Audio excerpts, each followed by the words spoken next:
Hello, everybody. Welcome to the weekly Spinner Rack. I'll be your host, Chris. You know what? Why not? Since I've been the host for every other one, why don't I continue to be the host? I think that makes sense. You're a little familiar with me, or maybe not. Maybe this is your first time tuning in which case, I not only welcome you, I give you a double salute. That's the kind of charity that I'm here to give out to you. This is going to be a really big show, and I'm so excited. We are going to have a really good time tonight. This is a weekly live show about all things comic books in the past week. Lots of interesting news, no question about that. Some really great new comics to review as well. But news, reviews, I like to rhyme. Let's throw in some interviews there too. Tonight, I have some incredible guests. I'm going to surprise you with them if you haven't already read the title. So let's get into the first segment tonight, folks, with some interviews. We better talk. We need to talk. Talk to me. I'm talking to you. Talk. Keep him talking. Let's talk. Let's talk. Start talking. Good talk. Look at that. A little bumper. What a professional show for a one-man crew. Folks, with me tonight, I have the creative team of the very recently announced DC comic, Superman Father of Tomorrow. We've met before. If you've watched this show, our friend Danny Earls, artist. Thanks for having me, pal. 1 a.m. his time, so we'll be polite and focused tonight. And his creative partner on this, the writer who started the ball rolling, I believe, Mr. Kenny Porter. Gentlemen, thank you both for carving out some time, especially as it is, I know, getting late for both of you. So thank you. No problem. Happy to be here. That's so thanks nice for having to us, hear. Chris. I appreciate it, pal. No, please. Danny, it's been really nice knowing you like a couple years now. I'm always happy to make time, and it's nice to make your acquaintance, Kenny. I got to say, guys, pretty exciting time to be working for DC, right? Like with everything that they're on a creative high, in my opinion. Kenny, you take it away, pal. Oh yeah, I was gonna say I completely agree. And I know I work there and work on stuff, but I am so excited to pick up DC Comics right now. Everything with Absolute and the next level stuff. I'm really excited about all the KO things. Like it's really just creatively flowing right now, and people are really excited. I've been going to the comic shop and people have been flooding in. A lot of people are trying out the Absolute books and then trying out either old ones they missed or even just create their own stuff, which is awesome. All the retailers I've talked to are really excited about it. So it feels good to be doing a really cool creative book with somebody that I really enjoy working with. So I started to speak over you, but I was just going to say I even see them doing what I think are really good business decisions, like the compact editions of books and stuff like that obviously retailers appreciate. For sure. But yeah, I'm sure you guys will have a fun convention season, getting to meet like all the people that are like, launching these books and stuff right Absolutely. now. Yeah, from my point of view for DC, just I'll say like it's a dream for me. Like working on these characters in DC, to work the way it's kind of this. I always call it seasons because I play football, right? But I mean to say the start of the year has kicked off like incredibly for them, and since last year as well. But to come, it seems like there's a real buzz around comics in general now. Like it's even like I'm getting people down the street, my local town in Wicklow, where they would have never known what a comic was when I was growing up, and they're kind of talking about comics, and it's like it seems to be in the kind of zeitgeist everywhere now. So, and DC is kind of like front running that. So it's such an honor to be working over there on this book. Yeah, we can't wait for people to see it. I'm excited for you, but yeah, DC is in a good place right now. Pretty exciting. I would hope to work on a Superman book, but I'd love to know what started the ball rolling here. Was it an editor? Was it Kenny, you as the writer? Did you guys meet each other and want to collab? What was the impetus for Father of Tomorrow getting started? Do you want me to start, Danny? Yeah, go for it, Kenny. Yeah, Awesome. it's all you, mate. So I'd worked with our editor Andrew Marino on a bunch of stuff, and he was taking over the Elseworlds line. We did Superboy, Man of Tomorrow together, so I was used to doing Superman stuff, and he told me he was looking to do Elseworlds stuff and Superman in particular, because no one had really turned in any pitches for that. And I was like, hey man, challenge accepted. Like I'm happy to jump right in there. And this is one that I always was really passionate about because I love all of the science fiction aspects of Superman. And I always had wondered what if he had taken more of a like science hero kind of approach to it. And from there, just in spitballing back and forth with Andrew, I was like, oh my God, what if it was Jor-El was the only one who made it here? And we were surprised to realize like there's never been a story where he's the only one who comes in. There's been some other takes where like the whole family shows up, but no one's ever done one where it's just him. And that's really the premise of the book is like, it's the DC universe. It's a completely different spin on it because what happens if Jor-El, an adult man who has a completely different background than Kal-El Clark, lands, and how does that affect and what's the ripple effects that go out? And from there, we were looking for an artist for it, and we wanted somebody who could capture that science fiction feel and make it feel like it was a completely different take in a different universe from the ground up. And that's where Danny came in. So I was on my lovely friend Danny. I'm glad I did. That makes me nervous, Kenny. I'm glad the book's almost drawn, mate. Hear that, like all that, like epicness. Oh God, for me it was. Thanks for the kind words as well, Kenny. But it was around this time last year, actually, guys. It was me and my missus were heading in the airport going to Florida to MegaCon, and I was eating my breakfast and I literally spilled the tea over because an email came in from Andrew, and I was like, I jumped up off the table and I'm like, oh, look at this, it's like it's a pitch for for like Kenny's new Superman. I was like, oh, it was so exciting. My first time being a part of, like, Kenny's worked a lot longer than me, my first time being a part of a book from the ground up, so like to say that was exciting is an understatement, and being able to build a world. I feel like I'm going to be like Tom Holland giving away all the secrets in interviews. So Kenny, you just rein me back in, mate, when I get too far ahead of myself. But it's just like building everything from the ground up has just been the most exciting thing ever. And me and Kenny straight away, I hadn't known Kenny, but the first call we jumped on, it was just like instantly like, oh, this is awesome, you're awesome. We're gonna make like the coolest book we can for people, you know.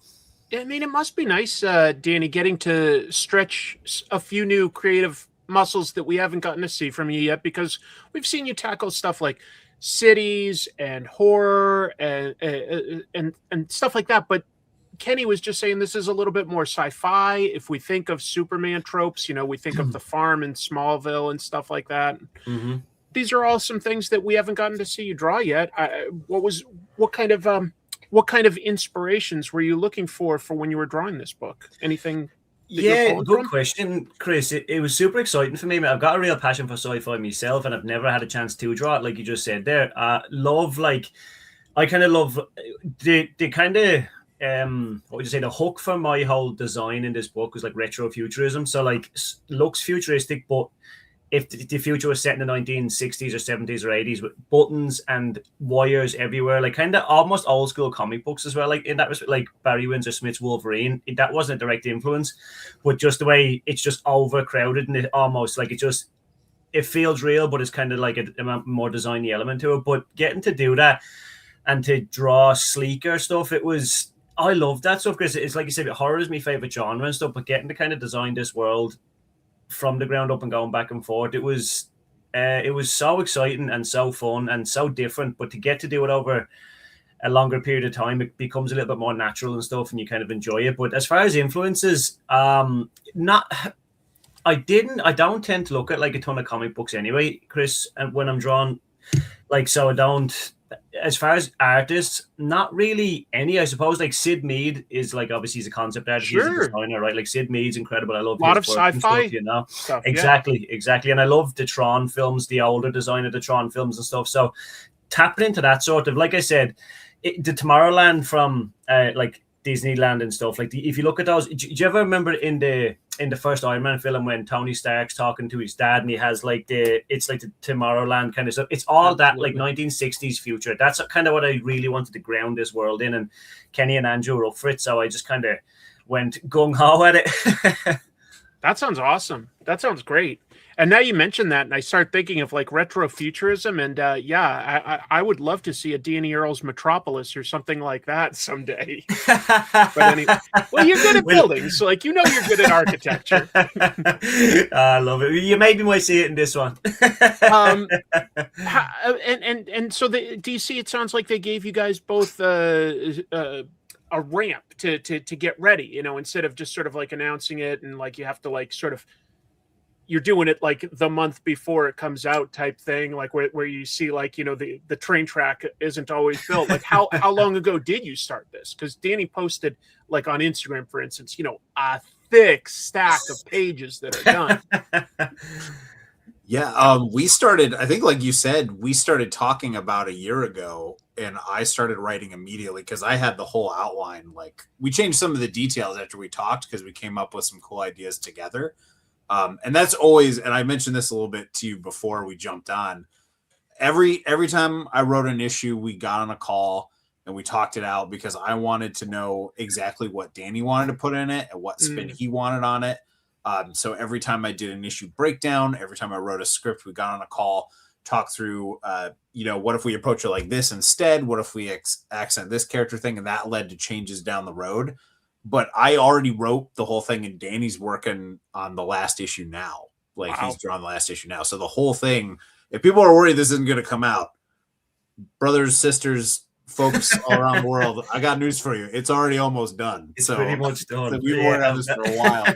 There's cartoon zippers on our mouths. That's not to talk about it. That's like I always say, I go home to your missus. She's the only person I've been able to talk with her for a year. It's like I've been sitting on this thing for a year, and I'm like, I just want to talk about it. So it's exciting that we can actually do it now. I think that as far as creative mediums go, comics is one of the tougher ones in terms of you don't get your feedback for so long from when you have like, the concept and when you're actually doing the work and you're like, I don't know. It's just a little scary sometimes because you're like, I don't know what the response is going to be. And that's still a couple months away, maybe. Yeah, for sure. And it's like on the Hulk and stuff, because it's monthly, it was like you kind of get it instantly, the feedback, It's been a real pleasure getting to do this because it's still working on that. It's not quite monthly. It's a little bit more than that, but it's still working on that deadline because you got to hit your deadlines to have it on the shelves for when we're going to release it, right? But it's like, of course, I want people to love this book, and I really do think they will, Chris. It's so different. Kenny is a genius. He's the coolest story ever. But I just think we have had so much fun creating it. You know what I mean? Of course, It's a fan-driven medium, and we want people to connect with it and stuff. And all I can say is we put our life and soul into it. And I do think people will connect on that alone. Do you know what I mean? So like it's been such a pleasure working on it. And I really, really hope people like it. But it's been an absolute pleasure even getting to do it in the first place, I've seen some of the art, folks. Danny was kind enough to share the art. It's not like with, color and text and all that stuff. But what I've seen, I don't just say empty things. It really looks amazing. It's exciting. Thank you, Chris. And I can get hung up sometimes in interviews talking about the technical aspects of how you guys work together, this and that. But we should tell the audience at least a little something about the idea. I don't want to give it away, obviously. Oh, totally. But what can you guys tell us maybe about how you each envisioned who Jor-El is? Because that's a character we don't know super well. And when we do, it's through the eyes of Superman, right? He's always this father, but who is he as a character for each of you? Yeah. So for me, the way I approached this was I started to think about what are the aspects of Jor-El we've never seen before. We've always seen him as the guy who, perished on the planet and had to send his kid away. I can't tell you the details of what happens because it's a big reveal in the story, but he's dealing with a lot of survivor's guilt and wanting to make the world a better place for the world that he lost. His relationships with all the characters in the DC universe are completely different as like there's a reason it's called Father of Tomorrow. That's very heavily influential inside of it. And we lean into a lot more of the scientific characters in the DC universe. I'm trying to be very careful the way that I'm this.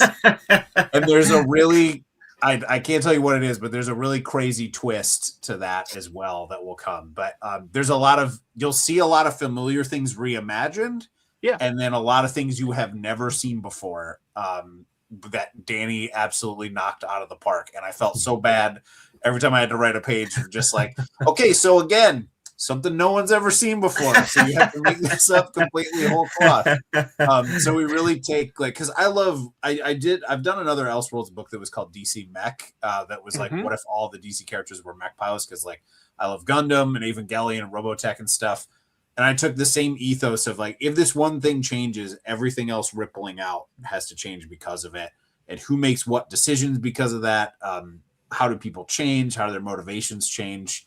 And that's a lot of what we injected. So with Jor-El, it was, I'm not someone who died in a tragedy. I'm someone who survived it. And how do I make tomorrow better for everyone? But that doesn't mean he's always going to do it the right way. So I will say like this, just to like kill some rumors online. This is not an evil Superman story. So yeah, I've seen that as well. Yeah, I've seen that a lot lately. We've seen that a lot lately. So he's not an evil Superman at all. He is someone who has suffered a great loss, who wants to do good on a planet he's not familiar with. Well, same question, Danny, and I'll just sort of like rephrase it.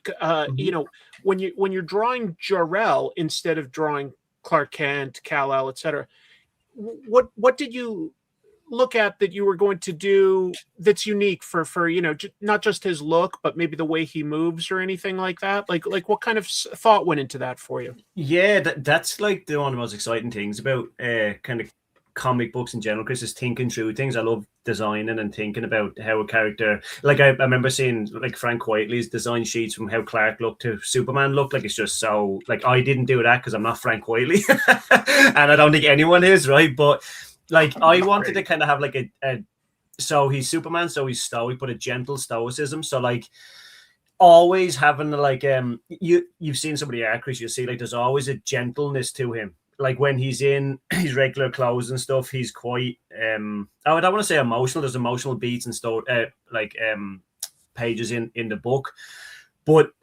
in obviously he looks different, right? He looks a lot different than Clark. But yeah, there was I suppose I could only just say that, Chris, like the having him feel like Superman is one thing. It's everyone knows what Superman looks like, but that gentleness was so important all the time. Even the gestures, the small gestures in the book where he might be hugging someone. He's Superman. He can crush anyone, but like I wanted him to feel really loving and care and put care and thought into those scenes. Probably not more so than the superheroic scenes, because we draw superhero comics, you should be able to draw those big epic scenes, right? That's kind of like your bread and butter. But those emotional beats were almost more important sometimes for me to really kind of get that point across that this is a different Superman. He has endured a lot more, and we're going to see that kind of play on through the book, you know? I love the idea. I think when we look back to Golden Age Superman through Silver Age, very sci-fi stories, very sci-fi.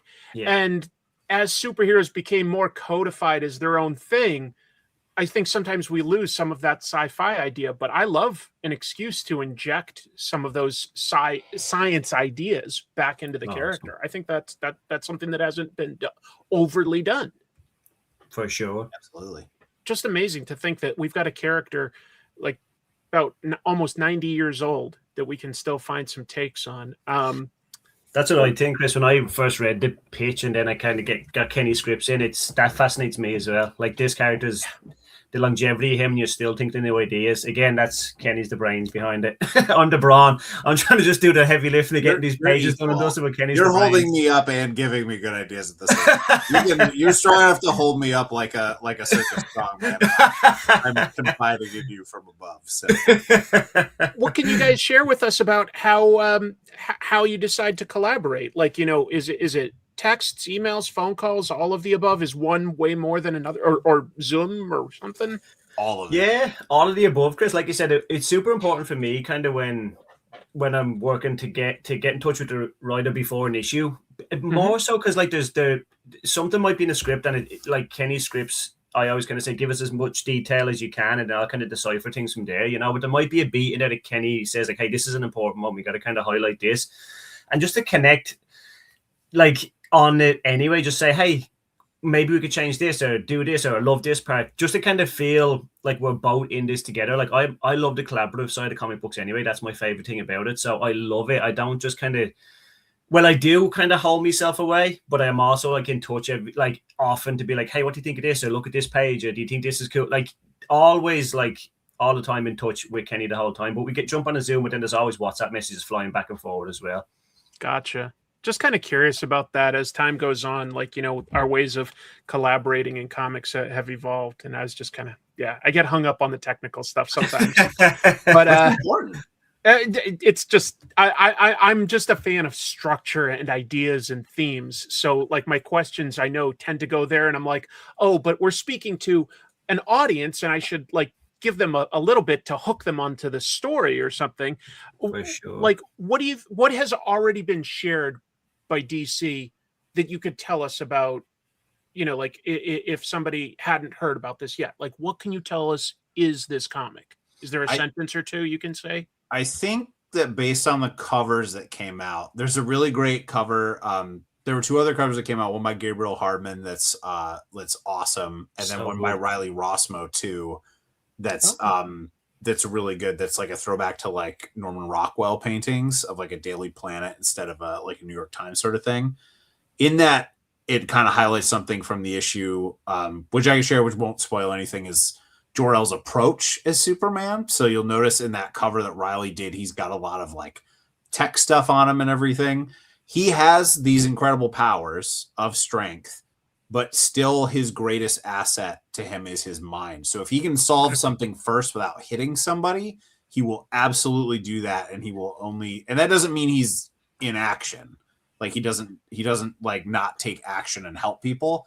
But if there's a way for him to stop something before he has to hit it, it's that restraint and like father approach of like, if I can stop this without violence, I'm going to stop it without violence. But if I have absolutely no options left, then I will throw a fist. So his approach is going to be very like, is going to be as like a science adventurer sort of thing too. That's totally fair. Combat.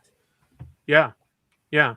Any characters, Danny, that you're allowed to tell us that you got to draw that were exciting to draw, or is it a secret? I don't think so, Kenny. Can I? Kenny's like my dad. No. I'm like, hey, Dad, can I say anything? I'm going to push you up to the line, but I'm not trying to get you in trouble. Yeah. I'll just say there's going to be I don't want to take this from you, Danny, but I'm trying to be your Zendaya in the interview. There's a lot you're not going to expect. Okay. Yeah. There's one thing I will say, I suppose, Chris, in the pitch,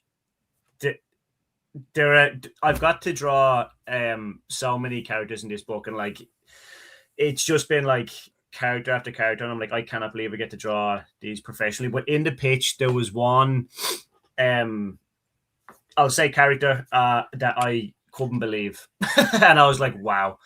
And it was so exciting, like it like to have that come up in the pitch. Even I showed like again me missus, and I was like, look at this, and she's like, I don't know what that is.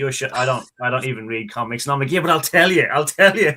So like it's super exciting there, and it's not something that people would think or know from me, maybe from my art before. It's nothing you wouldn't connect it, but it's super exciting. That's totally fair. Tell you what, let me wrap up with this, because I'm thinking of something. Have you guys been able to meet in person before at a convention or anything? Not yet. Will you get to this summer? Do you know if there's any that you'll get to? Where will you guys get to meet? So that we'll go to San Diego, Kenny, right? Yeah, San Diego definitely, and then I think maybe New York. Yeah, I'm limiting a few shows this year, Chris. I'm just doing San Diego and New York this year. Yeah, there's like just a lot of work, you know what I mean? And work gets you to shows, and work is the most important thing. I love getting out to the shows, but it's a long travel from here as well, you know. But I can't wait to meet Kenny. We're gonna sit beside each other for the first time, chat the ears of each other, and just talk with Superman for a week. I can't wait. What do we call each other, like brothers? Because we're gonna have banners with the Superman thing. Like we're gonna be Banner Brothers. Yeah, yeah, exactly. Well, I'll just then give you this piece of warning, Kenny, because now it's not just Danny. There's like this Irish contingent that comes. There's Dak and there's Gary Maloney and there's Colm Griffin. There's a bunch of these guys, and when they talk with each other, you're gonna not be able to understand. Okay, it's so funny. You could be standing in front of us, Kenny. We could be talking about you. You won't understand it, mate. You wouldn't. Anyway, guys, it won't bother me. I want to tell my audience that I checked it up. Final order cutoff for the first issue of Superman Father of Tomorrow is going to be May 4th. Okay, so if you want this, just tell your store. They're happy to know that they're going to sell an issue. Tell them by May 4th, and it's going to be in stores on the shelves this July. So that'll be fun for you guys, I think, promoting it during the summer con season, because obviously DC is doing a lot of exciting stuff right now. Oh, absolutely. Yeah. We're so excited about it. And like you said, I've loved all the creative energy that's come out of like the Absolute line and stuff. And while this is part of the Elseworlds, like we try to bring that same exact creative level and craziness to it. Like we want people who are longtime Superman fans to enjoy it, new Superman fans. We want it to be one of those books you can just pick up like Red Sun or Gotham by Gaslight and just have a blast and just completely enjoy. So pre-ordering is the best way to help get the book. Best of luck. Elseworlds has some pretty high bars in there. Stuff like The Nail or something, like really high bars. So good luck. Thank you very much, Chris. That's my favorite line of DC. So fingers crossed we can do it some justice in there. From what I've seen, I'm not just blowing smoke. I think that you guys have a real shot at doing something special. So it was really fun to chat with you tonight. I know it was kind of quick. I've got a big show, plus it's pretty late for you guys. No worries. Thanks for always, mate. You're so kind to me, and thanks for having us both on. I really appreciate it, buddy. Awesome. Take care, guys. Thank you so much. Bye-bye. See ya. See you, mate. All right, folks. Well, with that, thank you for letting me spend some time focusing on my guests. I love chatting with my live chat as well, but I thought about it and I was like, if I put up some of those comments, they're going to cover up one of my guests. And so like, I hope you understand what I was doing there, but I'm going to talk to you in the chat. Let's just get started with the next segment. I think it's time for doing the news. We're sitting on top of the story of the century here. Put an ad on the front page. Cash money for a picture of Spider-Man. He doesn't want to be famous, and I'll make him infamous. Hi, guys. This is April O'Neil from Channel 6 News, and I am here in beautiful New York City.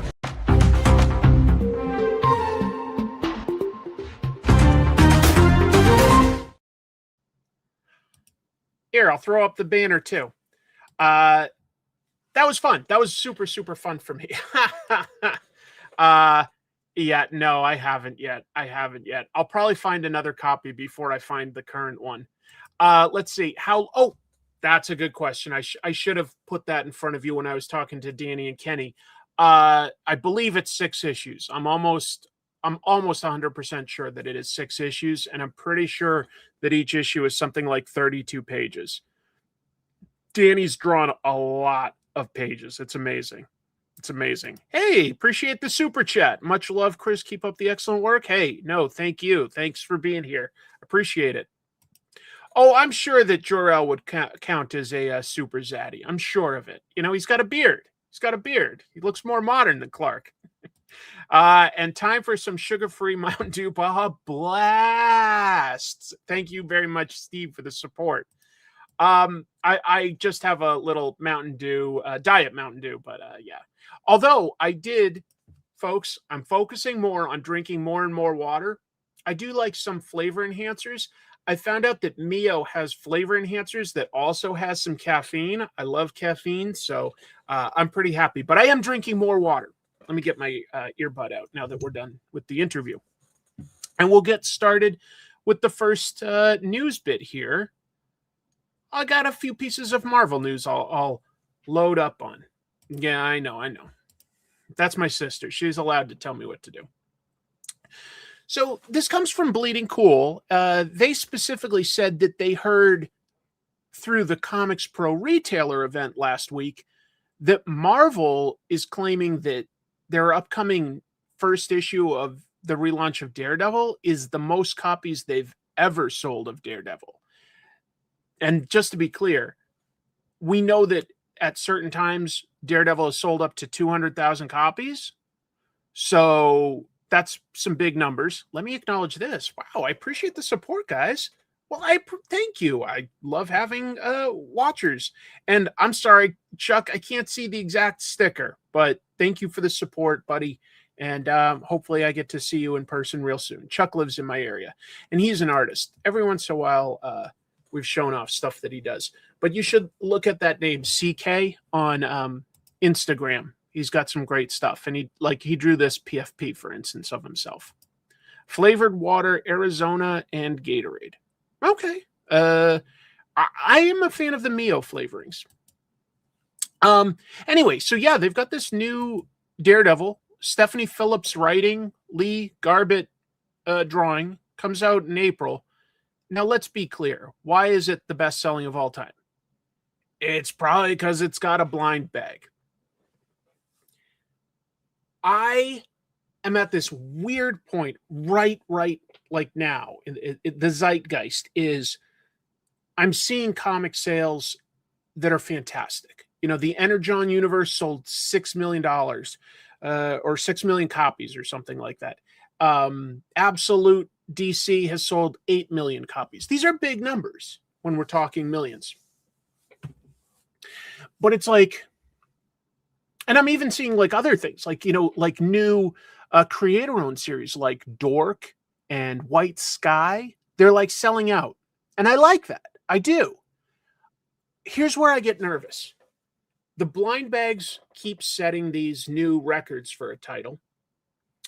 And these issues that sell out on the first day, I see them being flipped on eBay like Dork and White Sky. I see them going for like up to $100, right?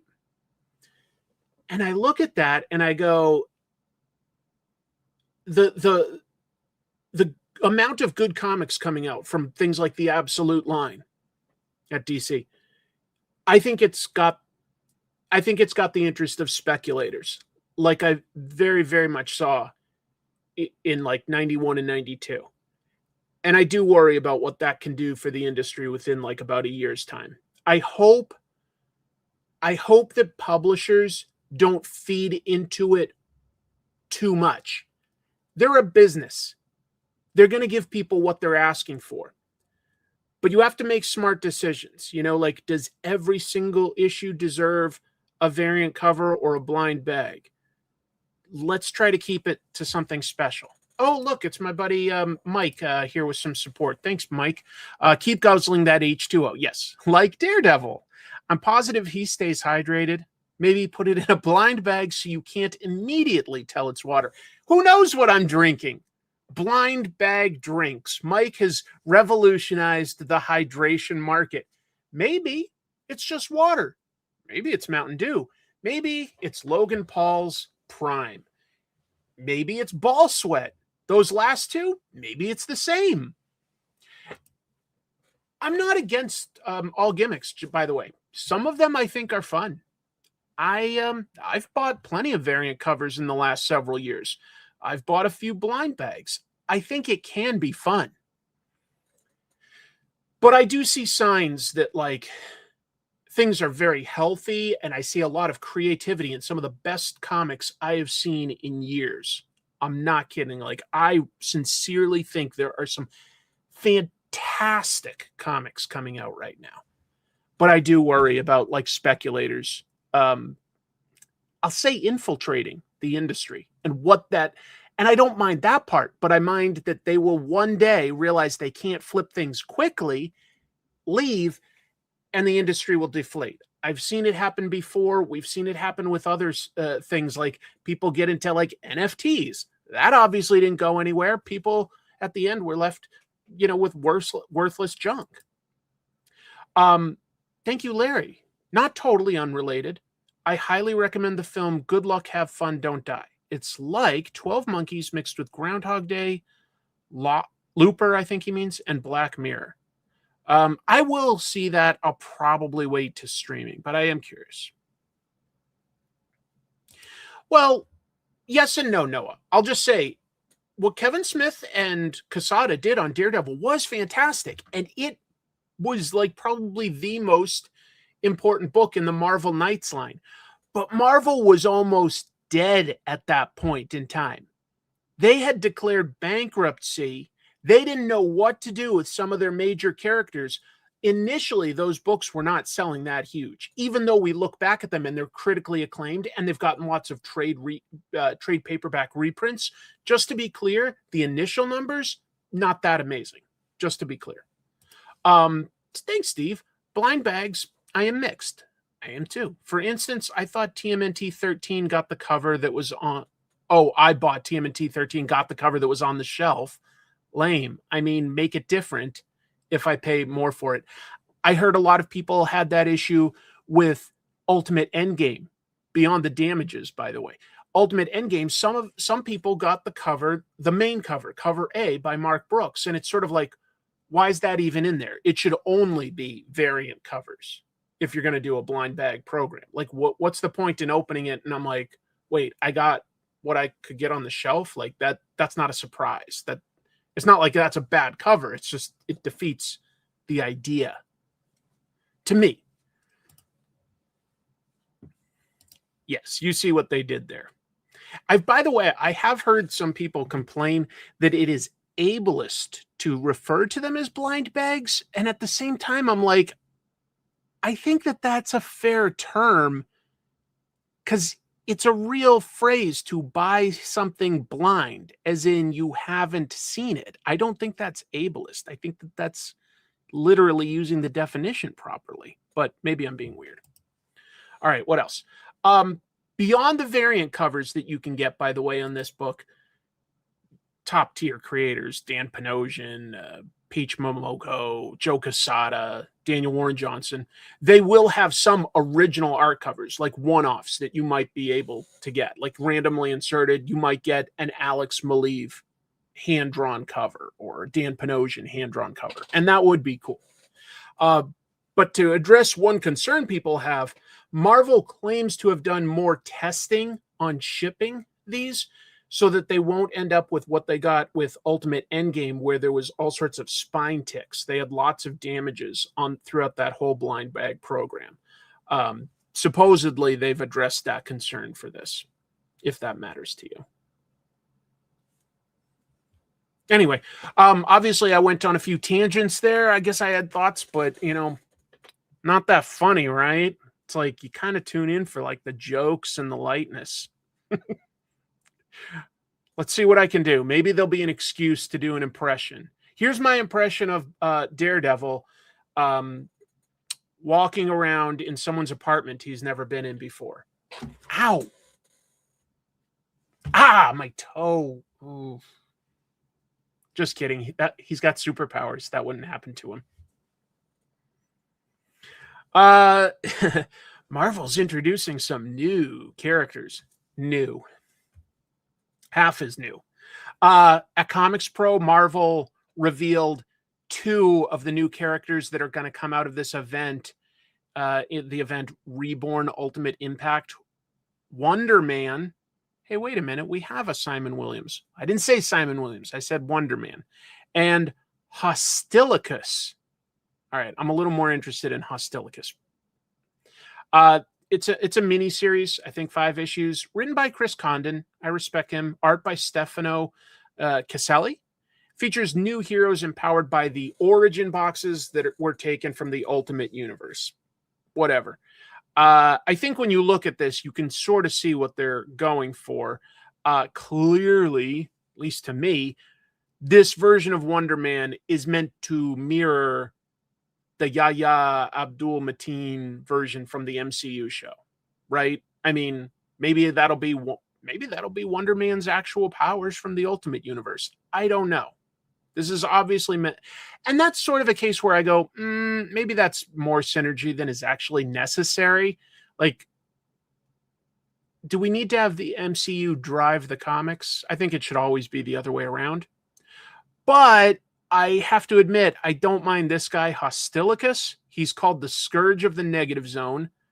I like that there's this weird dimension out there that has all sorts of weird villains like Blastar. But look at him specifically.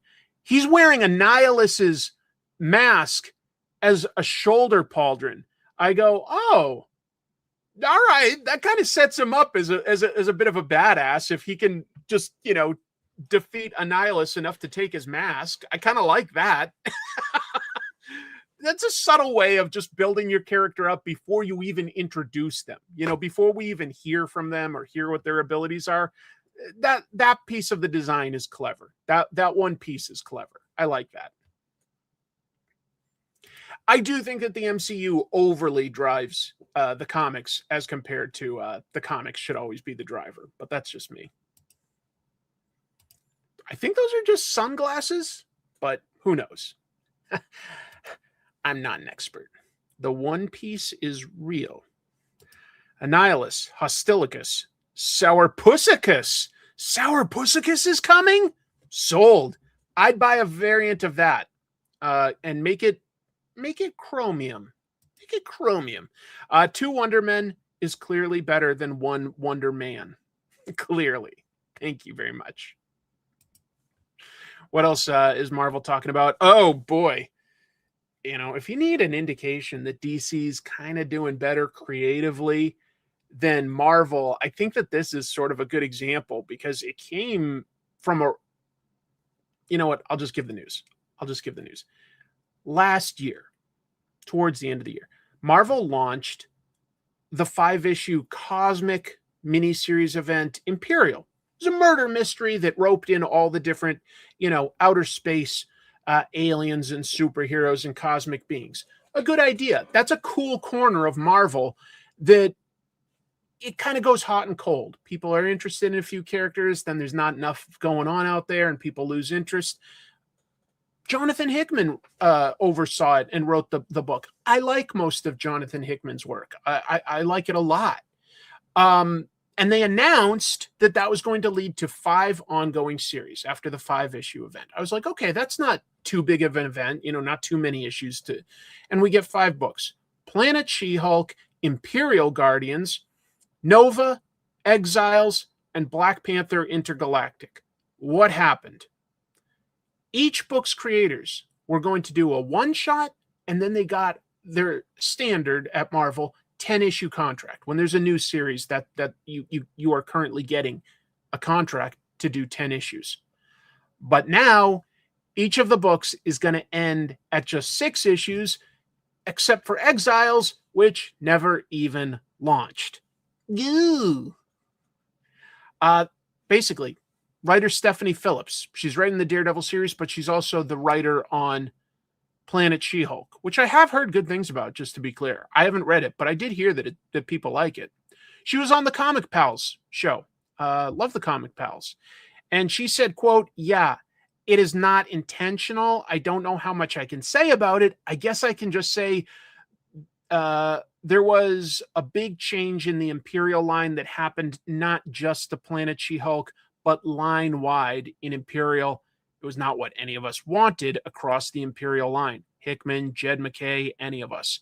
And it was a surprise to all of us. And those are 3 writers that I really like. So I go like, why is Marvel having as much trouble as they are launching something that excites fans enough to become more than 5, 6, at most 10 issues? Because they really are. Like when Weapon X-Men with Wolverine and Deadpool and Cable couldn't go past, 5 or 6 issues, I was like, what's happening? That should be an easy sell to readers. I think it's 2 things. Marvel publishes a lot more titles than DC to get the shelf space, and that keeps their market share. But I also think that they do need to get a few more top-tier artists. They get some no, I wouldn't say any of them are bad. Like, I used to see some bad art in the 90s, but I don't see as many artists that excite me. And I don't see as many of these awesome creators explaining why it was their idea to do this, as compared to like editorial saying, hey, we need to focus on the cosmic side. We need to focus on this or that. Let's get more creative, forward ideas.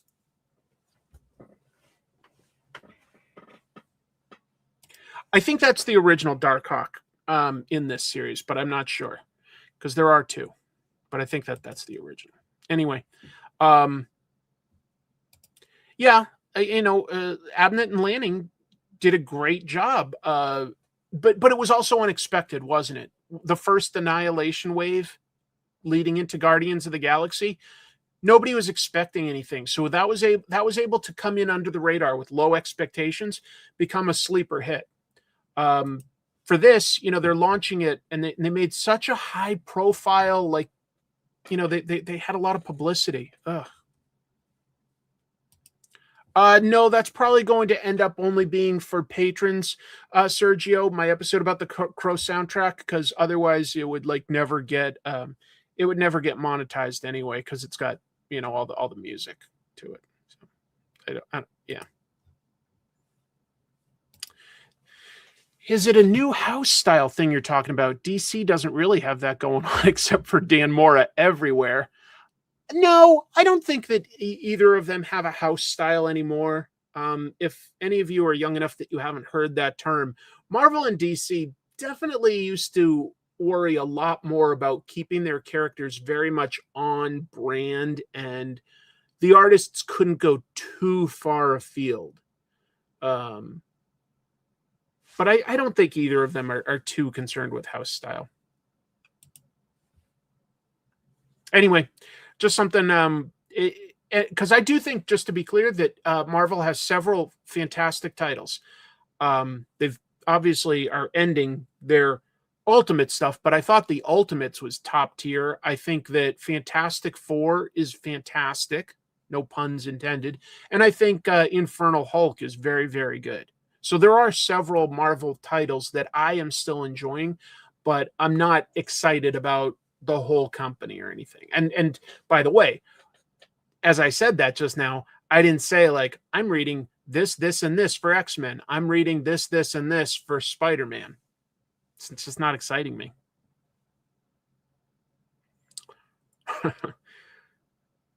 This is one that doesn't excite me, but I feel like if I had to bet money on it, probably will be successful. So Disney and Formula One, they recently announced a creative partnership. It's basically just a bunch of clothes and merchandise and stuff. They can brand on each other. Fine. But this week, they also announced that it will include a comic. Specifically, Formula One and Disney are going to partner to make a vertical comic series with WEBTOON called Mickey Formula One Racing to the Top. Okay, sure, I get that. In fact, that's the kind of thing that probably appeals to people that very casually read books. Launching March 6th during something called the Australian Grand Prix. Sorry, I am not a Formula One expert at all. I haven't even seen the Brad Pitt movie, so I'm probably behind the curve, even like on a pop culture basis. But yeah, the series is going to run exclusively across WEBTOON throughout the 2026 Formula One season. I don't know. I look at that and I go, that does sound smart to me. There's audience, and why wouldn't there be some crossover interest? Yeah. Each episode will coincide with race weekends, quote, blending the creativity of Disney's Mickey and Friends with the high-speed drama of F1 racing. Okay, sure. I like when Mickey has a little bit of an edge or does something adventurous as compared to being generically funny. Oh no, I dropped the pie on the floor. Darn it. Like that's about as exciting as the cartoons generally get these days. Dave, you're giving away all my secrets. It's true. I race around in a sports car called a Hyundai Santa Fe.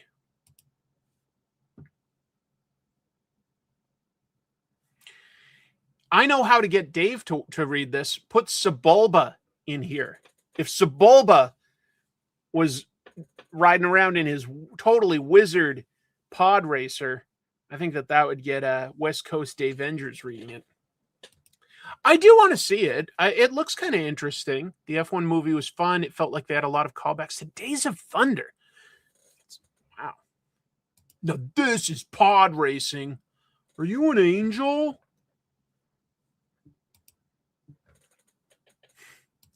Is F1 about to go under? Why am I seeing it everywhere in the last year? Lego movies, this. I think it's the opposite, Chuck. I think F1 is building in cultural relevance, and they're realizing that they can create these partnership brands to reach new audiences, younger audiences. Like a lot of that is reaching a younger audience. And it's like, well, yeah, racing's pretty unoffensive. So, yeah. Oh boy. Madam Web.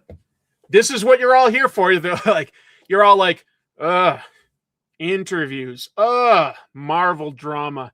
Wake me up when there's something about Madam Web or Morbius. Well, wake up. Wait, what's that song? Wake up. I don't know what that song is. It's in the back of my head. Anyway, you know what I'm talking about, though.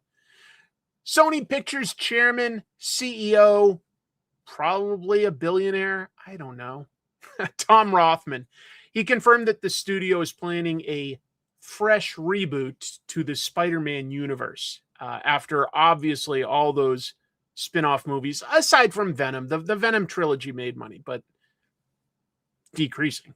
All of them were disappointments. He appeared on the Town podcast this past week, and he said that their goal is to revisit characters from the comics, but they have no plans to continue, Venom, Madam Web, Morbius, Kraven. That stuff's all dead. Smart. Nobody wanted them. Yeah. And I'll be honest, I don't think we ever will. I don't think anyone will ever be asking for a Madam Web movie. I don't think most of Spider-Man's villains are interesting enough to support their own movie. I think Kraven's a great villain in the comics. I don't need a movie about him sort of being a protector or something. I don't need it. Rothman also revealed while he was talking about this stuff that Spider-Man No Way Home was banned in China. I guess like the movie made like $1.9 billion. And he was like, it definitely would have made $2 billion if we could get it released in China. But China was like, we will show this movie. All we're asking is digitally remove the Statue of Liberty. And they were like, no, that's where we have our whole finale. I'm not going to remove the Statue of Liberty for China. So I guess we won't show this movie there. Thanks, no thanks.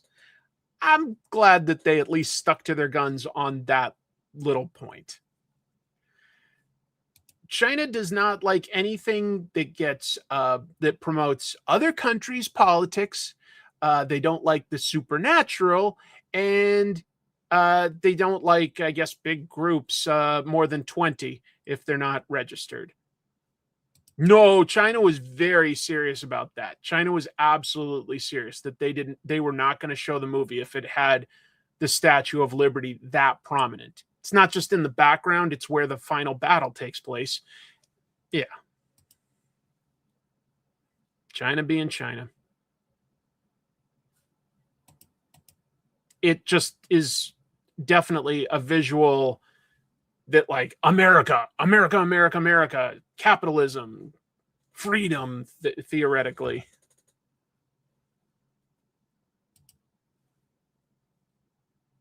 All right. Well, probably for the best. That said, out of all of these garbage movies, I still say Madam Web is a bad movie that's entertaining bad. If you haven't watched it, watch it with a friend. You're going to laugh. It's crazy. It's absolutely crazy. Let's see. An F1 sequel plus Days of Thunder sequel crossover. Hey, why not just throw in the Fast and the Furious so that we can like wrap that whole thing up too? You know, Dominic Toretto would get in a Formula One car and just be like, they haven't thought about a faster way to go around the track. And he'd like drive off the track and his car would somehow catch on like an electrical wire. And instead of the cable snapping, it would just like loop him like half of a racetrack forward. And he'd just be like, busters didn't know that they could have taken a shortcut. You know what? Here's what they should do, actually. Fast and the Furious crossover with the N64 game Beetle Racing, where you're all racing in the VW Beetle. I think just the entire family, all of them, you know, Dante and Michelle Rodriguez and all the characters, they're all just driving around in little Beetles and taking shortcuts. That's what the last Fast and Furious F1 family first. Beetle Adventure Racing was a great game, and I am not good at racing games, but that was a really fun racing game, just to be clear. All right, what else? I'm excited to share this news with you guys. More than 20 years since this book came out, Marvel and DC, obviously they're collaborating, right? They're doing like the Deadpool, Batman stuff. They're doing the Superman, Spider-Man stuff. Well, what about their old stuff that people really want still? They're going to do it. They are reprinting Avengers JLA. Thank God. This book is awesome. This is how you do a crossover right. It is a blast. Let me tell you. 4-issue series. So it's not too big, but it also definitely isn't rushed. It isn't too condensed. It's going to come back to print as a monthly. Each issue will be printed in a facsimile re-release. It's going to recreate the entire 2003 to 2004 series in its entirety. Yes. This is only the second time this book has been reprinted, aside from a very limited release, which I was proud to get one of, in 2002 when George Perez passed away. Marvel and DC came together with Heroes Initiative to basically help out his family by doing a limited re-release. And that re-release was fantastic because it did include back matter material, including all the original 1980s pages that George Perez drew for the crossover. So basically, if you don't know, the series was originally going to happen in the 80s, but it all fell apart. The editorial on both sides couldn't agree to what was going on. But George Perez drew a ton of pages for it because he loved the idea and he got excited and he just went for it. So I don't know if that back matter stuff is getting reprinted, folks, because they are saying that this is a facsimile version. But I say that if this sells well and the two companies are collaborating this well, I think it's a very likely possibility we could get the trade paperback version with that back matter as well. If you haven't seen it, it's really, really cool to see the 80s versions of the teams interacting. It's a really fun story where each team has to go to the other world. They get into one-on-one matchups, the matchups that you'd want to see, you know, like Superman and Thor, Quicksilver, Flash, that kind of fun stuff. And then, of course, they have to team up together. There's all these cool objects of power. Yeah, it's really dope.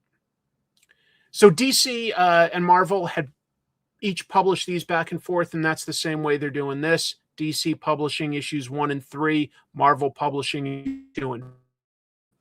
So going from May through August. I recommend it if you haven't read it before. It's fun. It's really fun. Kurt Busiek was the writer. I guess I didn't mention that. George Perez as the artist. Just a super fun crossover. Looked good. Didn't get too bogged down with like a convoluted story, but it gives you like all the characters you'd want to see in fun matchups, going after objects of power, like sort of all going on different little quests before they have to fight each other, and then they team up. It's great. It's great. People can't pronounce the word facsimile correctly. I guess I'll count that as having graduated middle school. That's where I get that ability from. Middle school. Oh, wow, John. Congratulations. You got all 4 issues signed by the creative team. That is really, really cool. Congrats. I'm happy for you. Very cool. Anyway, wanted to put that on people's radar. Although it's probably going to be hard to miss. Oh, the new editions, by the way, they do say that they'll also create some with variant covers. I get that. And honestly, not against that necessarily. Let me talk about something that I put in the thumbnail. And that is, I'll break it down. But it has to do with the owner of DC Comics, Warner Brothers Discovery.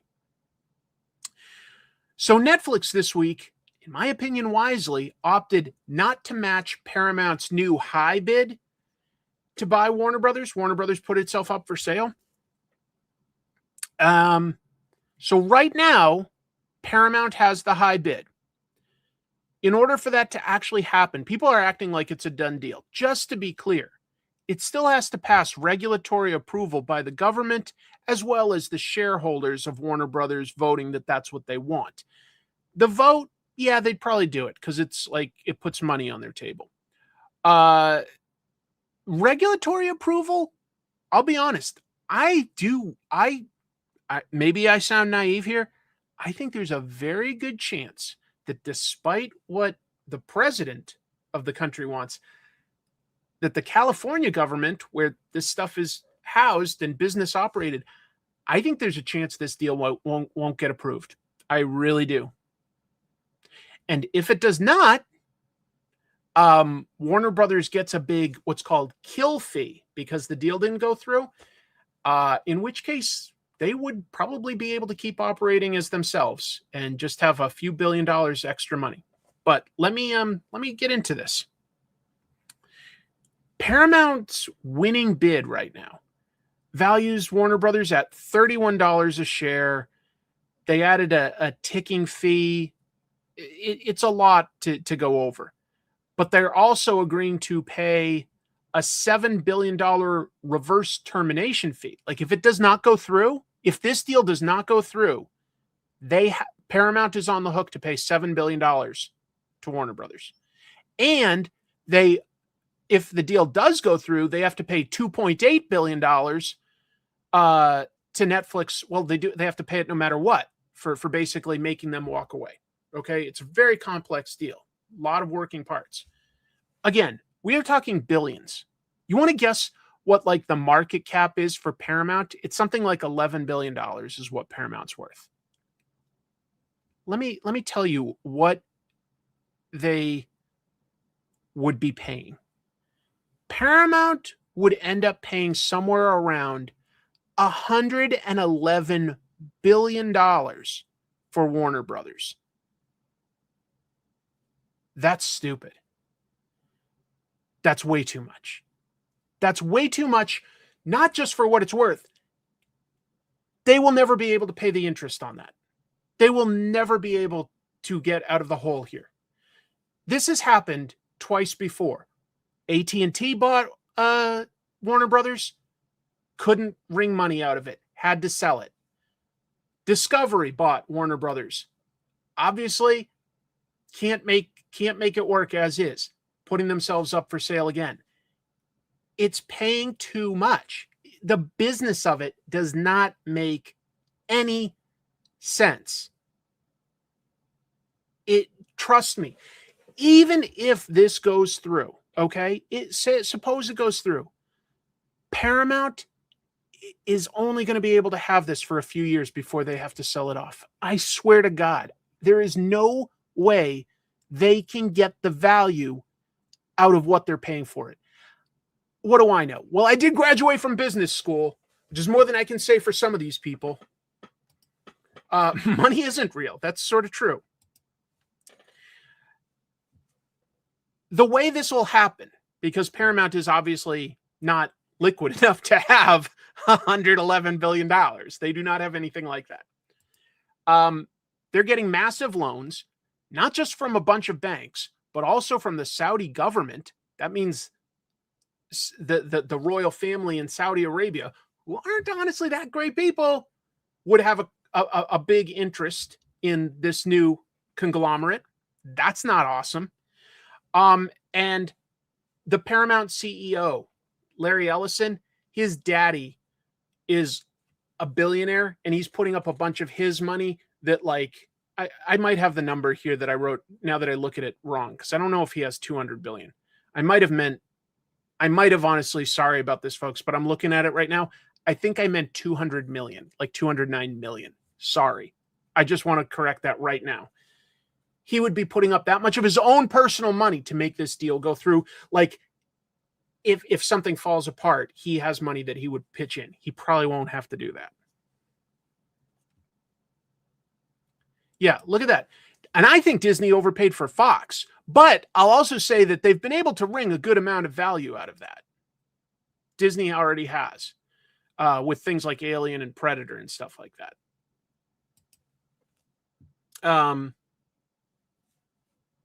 See, I don't think I knew that. Ellison owes billions in debt to Oracle investors currently. It's bonkers. Anyway, let's talk about how it affects us, the comics, right? Just to be clear, so far, no announcements of any plans to change anything to DC Comics or DCU. Like, Paramount has not even hinted that they want to change anything about that. And here's why. DC Comics, probably not big enough to really honestly, like, matter to them too much. They are probably happy to keep that, developing intellectual property, get a small bit of revenue beyond the operating costs. Just don't rock the boat. Just keep that as is. The DCU, you'd be like, well, maybe they want to, like, put their thumbprint on the movie stuff. Well, they probably are just as likely to say, hey, it's up and running. Let's see if this makes money. I don't think Disney has the capital. Just to be clear, Disney is not as big as either of these companies, really. They're really not. Disney isn't that big. The math is definitely not mathing, Chuck. It makes no sense to me. I have read several articles trying to understand, and I think it's all ego, to be honest. I really think Larry Ellison wants to control Warner Brothers because then they can control a lot of news. And I hate to be that nihilistic, but I really think that they want to just, control CNN. I really do. Here's what I sincerely think might happen. I don't think it will pass regulatory approval, and I think Paramount will end up having to pay $7 billion to Warner Brothers. In which case, Warner Brothers is like, you know what? We won't sell ourselves, at least for a little while. We got $7 billion. But if it does go through, it's not going to last long term. I'll tell you that. It's just not. I'd call those rumors. It's too soon to say something like that. I don't know why he'd even be talking about something like that when things are up in the air. That would not be a smart business move on James Gunn's part. I'm sure he'll just wait, see what happens, and then he can make his decisions. Anything else is just rumors by fans. But look, I don't know anything, right? Politics is weird. Business is weird. I get why the Ellisons want this to happen. I get why Warner Brothers shareholders would probably approve it because they'd be making money. But I just don't see how this would work. I just don't think the math isn't working. I think Paramount made a big mistake increasing the bid level. Netflix might have been able to make it work, but I don't know. Anyway, the only way that, even if the deal goes through, most pundits say that they're going to have to cut many billions of dollars, and it would make sense that they'll have overlapping jobs, so they'll have to cut a bunch anyway, but they'd have to cut a lot of producers in Hollywood. That's a high ticket thing that they could probably cut a lot out of. Anyway, just thought I'd talk about it a little bit. We will see exactly what happens. Right now, yes, Paramount has the high bid. Warner Brothers has accepted it. But to be clear, it still has to pass regulatory approval and a vote. We might know a little bit more within a month or so, but I'm just a simple country lawyer, and I don't understand things over $100, Your Honor. But I do know this. The math ain't mathin'. Thank you, John, for the suggestion. I have read a bunch of articles that think that they can replace a bunch of like jobs with AI agents. Good luck with that. Good luck with that. Crazy. Maybe I'm being too optimistic, but I just don't see this working long term. It's just too big a price. Gonna talk about some British comics, and yeah, I intentionally blurred a piece of this issue of what I'm showing there. Yeah, but let's see. Peter Hansen.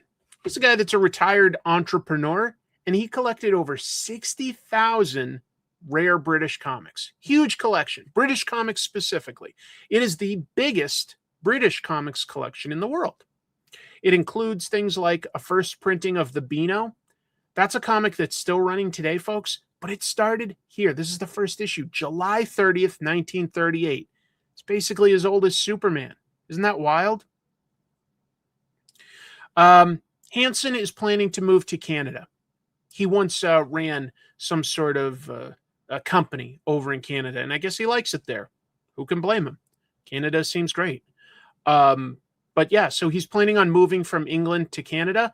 So he's decided, also he's older, this is the right time to put his collection up for auction.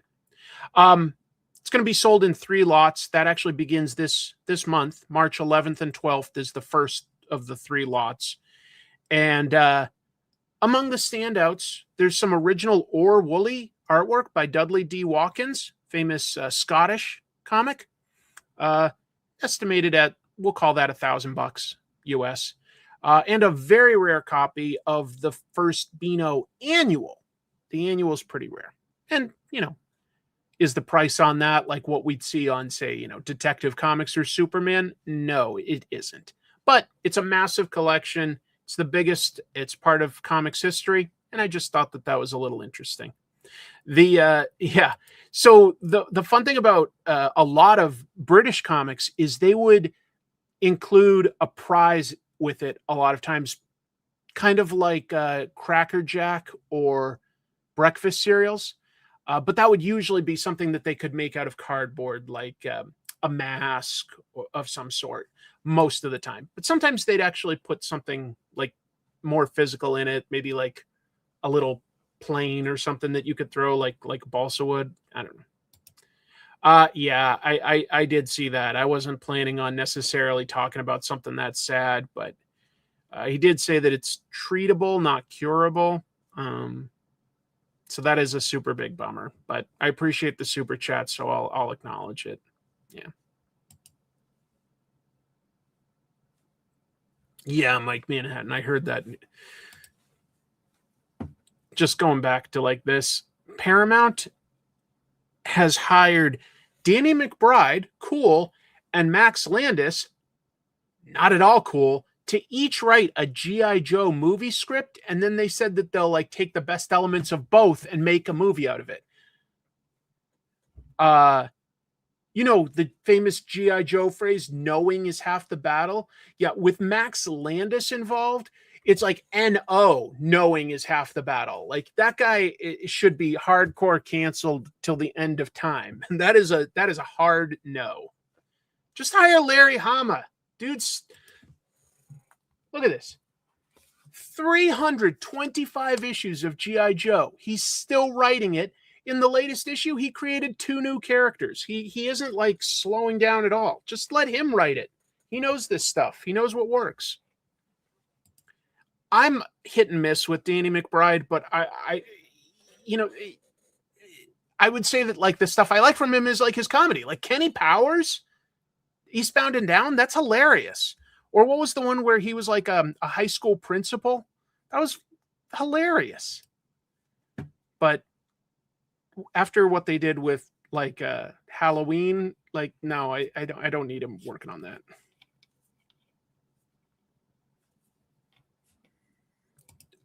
Lucky you. Max Landis is a horrible person. And it would take too long to talk about. All right. What else do I have? Here's just one. It's fun. No, it's just general interest news. But the former head of security at Florida State University has been sentenced to prison. It is comics related. Trust me on that. Guy's name is Todd Peake. He's 43. He was accused of stealing and selling thousands of rare comics from Florida State University's, I think it's called Frozier Library, but it has tons of rare comics. 6 years ago, he was arrested for it, but this week he was declared guilty by a judge. Peake is going to serve 1.5 years in prison, followed by 10 years on probation. He took a plea deal rather than go to jail for 30 years. There's a little more to it, though. He has to pay back nearly $70,000 in restitution to Florida State University. Sold the comics. Stole them. Sold them. Crazy. He got caught.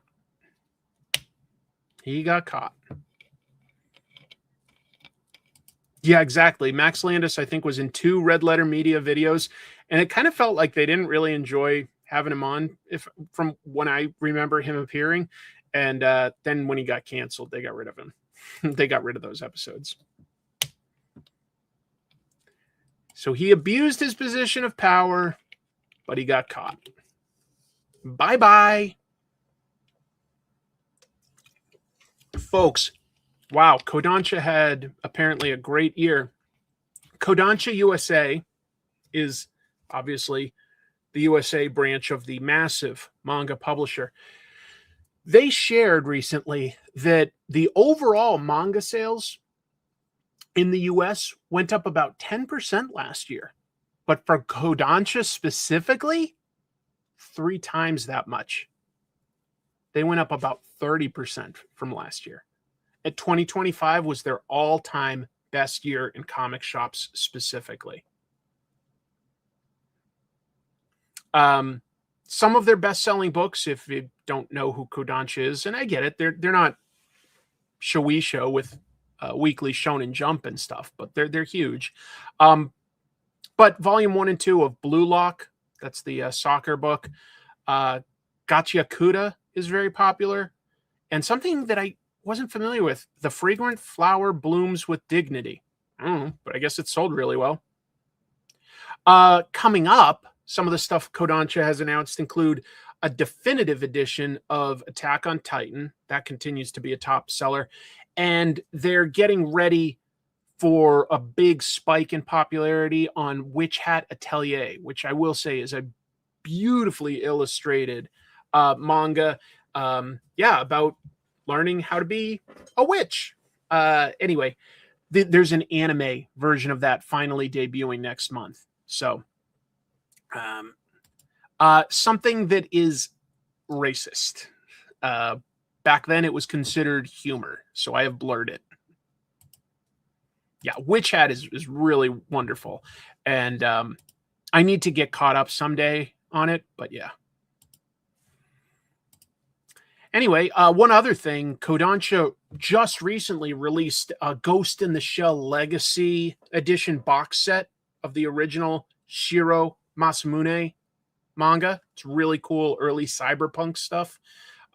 There's a new version of that coming out, like a new anime adaptation that's about to come out. So a lot of stuff. No, EJ, somehow I've missed that. I'm not sure what you're referring to. Always good having you here, by the way, buddy. I'll look it up, but right now I don't know what the scandal is with Shogakukan. By the way, they're the I was just mentioning Shueisha. Shogakukan owns them. Massive publisher in Japan.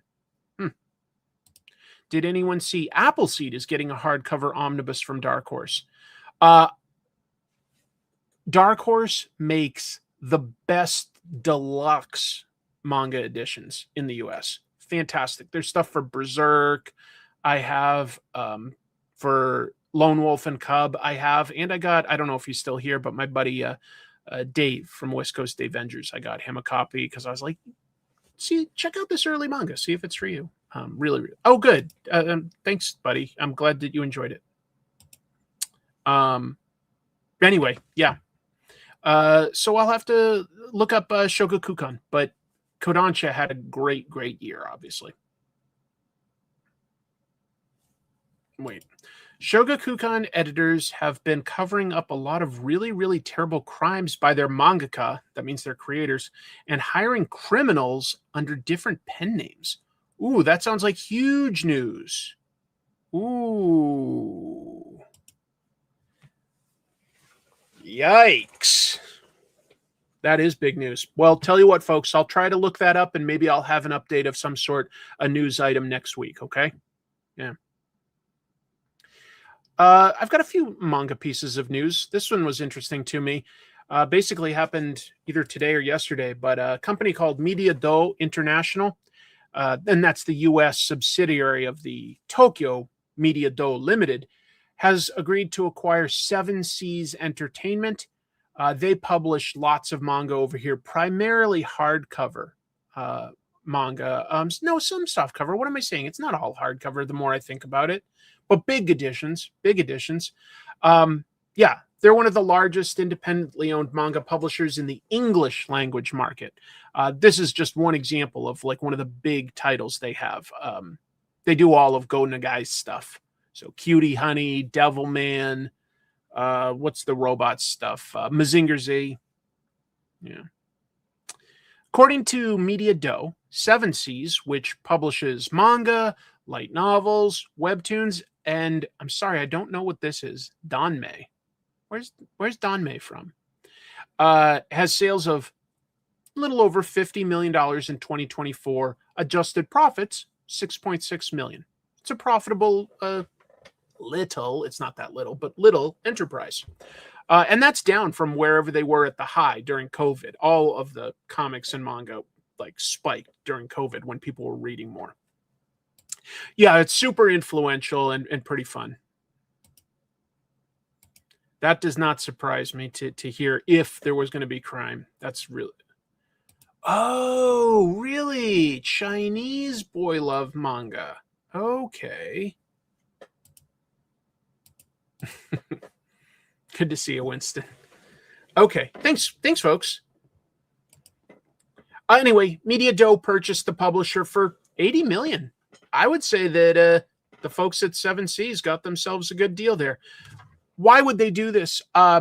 Just to be clear, Media Do is Japan's largest ebook publisher, and ebooks are definitely growing in popularity with the older generation of manga readers in Japan. So by getting this, they might be positioning themselves to do more like sort of webtoon type stuff here in the States, like English stuff here in the States. That they might be. Yeah.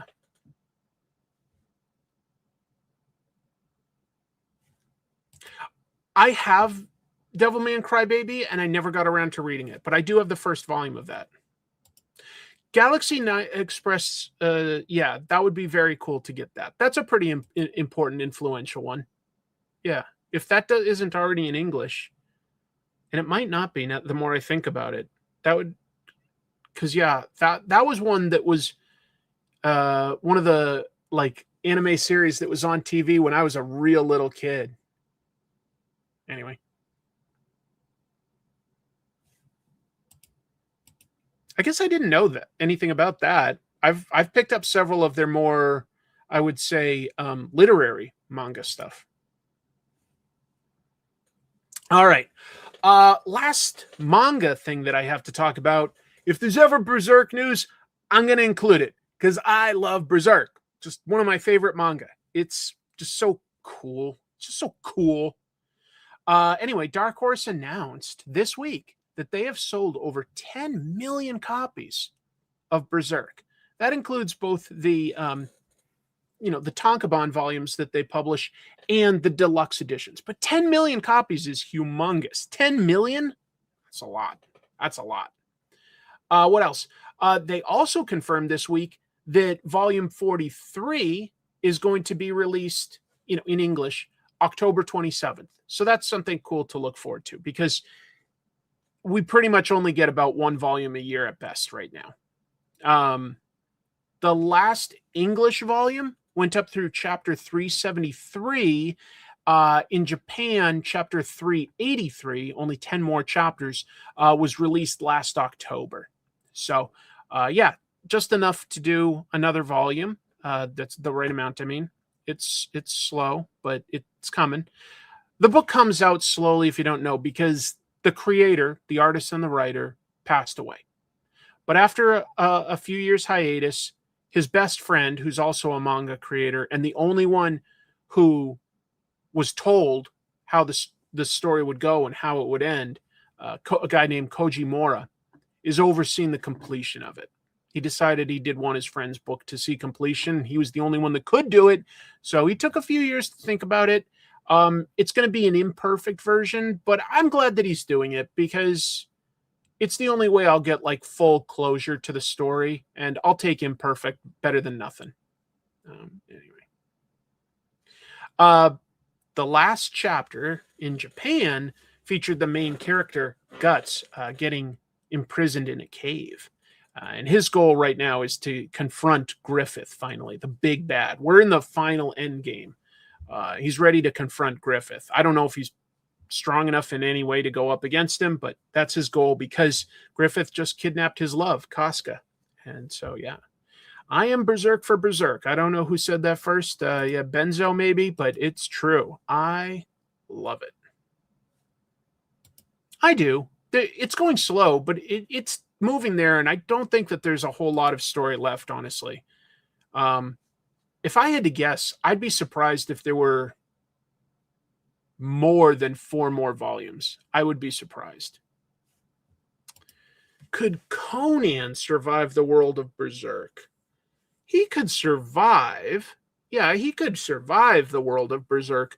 Could he beat Guts or the guys that Guts goes up against? Maybe not. Maybe not. I would say Guts is a little more powerful, a little smarter. And Guts has made some, like, even though he's very difficult, he's made some really valuable allies over the years. I would love. That's one that I don't think will get an ending, to be honest. I don't think. Sorry, what's the creator's name here of not the creator, but the artist anyway. Oh yeah, Takehiko Inoue. I don't think he has any interest in finishing it. But that one, since it's based on real life, I'm sort of more okay with it, like not getting a completed ending, because I could always start reading some history books about what was it? Musashi Miyamoto. Conan is smart. But I think I'd give the edge to Guts. It's a sincerely interesting question. I mean, in a lot of ways, they go up against similar enemies and opponents, but I don't think of Guts as a barbarian. I think of him as a trained soldier that has gone up against like the absolute worst, most dangerous stuff. And Conan is a survivor. I just think that like Guts is a little smarter and more powerful. I don't know. It's an interesting question. Vinland Saga is also very, very good. Historical fiction, but it feels real, teaches you some real stuff about, the history of Denmark and Vikings and some of the First Nations tribes up in Canada. Really, really interesting, cool book. In a way, yeah, right now he's doing, I think it's called Real, and it's about wheelchair basketball. Mm-hmm. He loves basketball, and he's done a lot for it.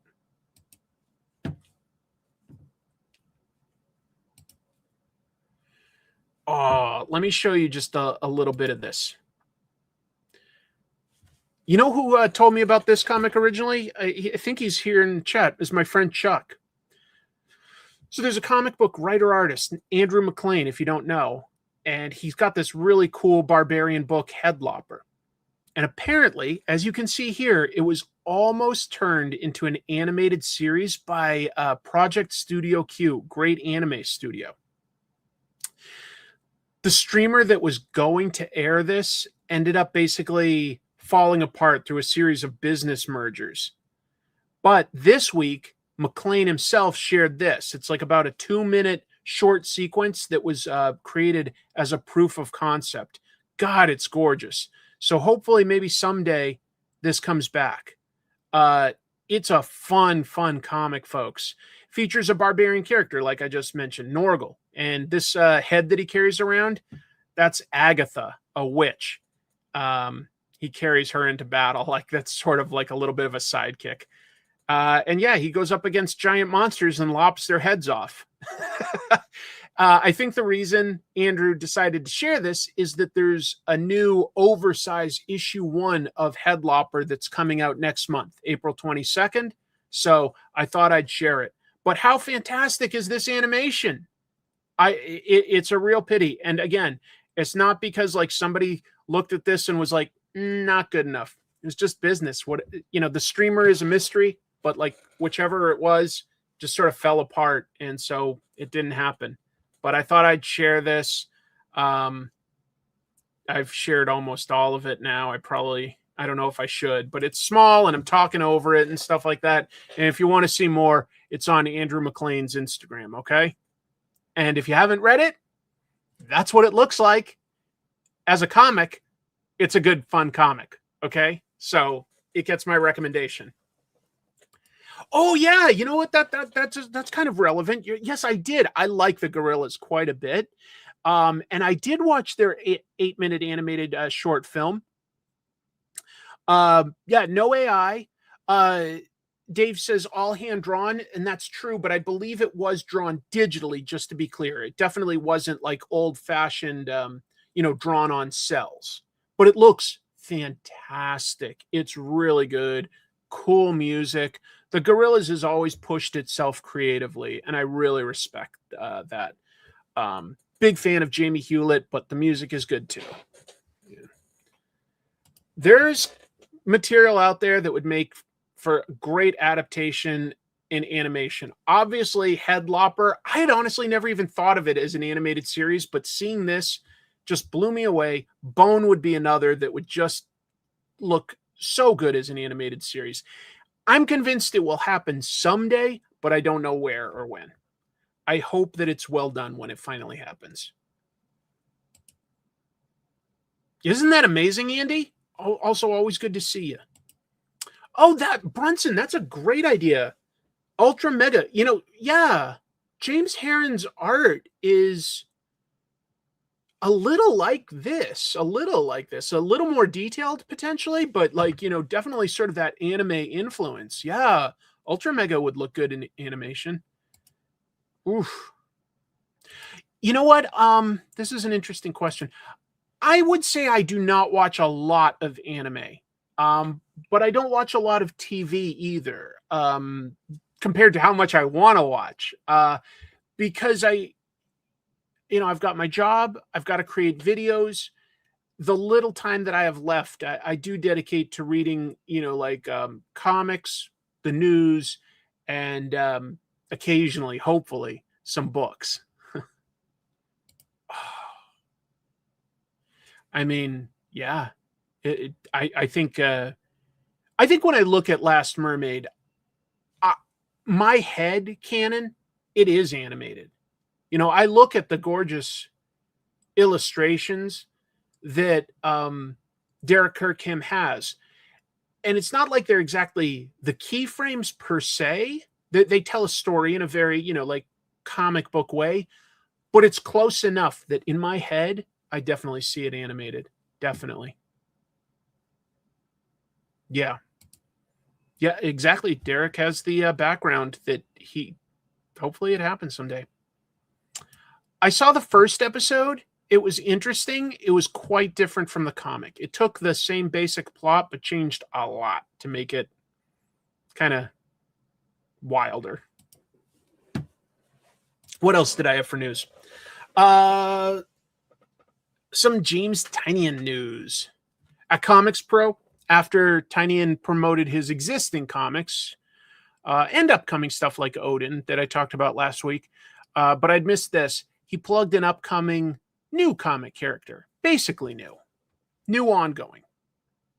Tynion said that this would be his first, quote, fully solo written original series in 2 years with a character I created with Ricardo Lopez Ortiz back in my self-published horror anthology series, Razor Blades.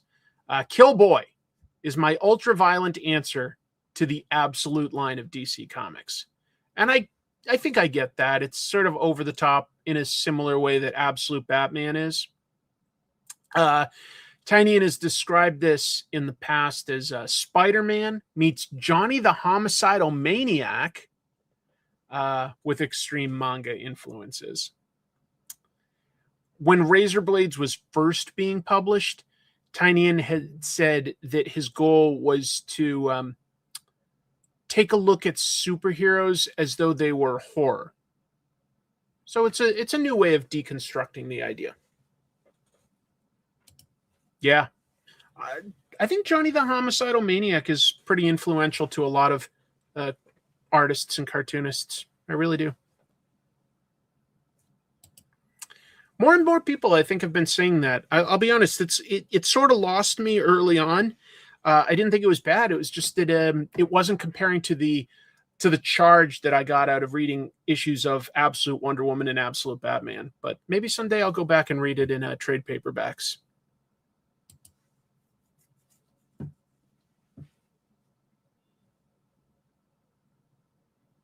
Speaking of just sort of creators, first, like, there was Tynion, but also Jeff Lemire. He just signed a 5-book deal with HarperCollins. He's going to publish some original graphic novels through their Harper Alley imprint, and that's graphic novels aimed more at adults. We are getting closer to American comics sort of targeting groups like, there's shonen and shoujo and seinen mangas for different audiences, and we're getting a little closer to that with what some book publishers are doing.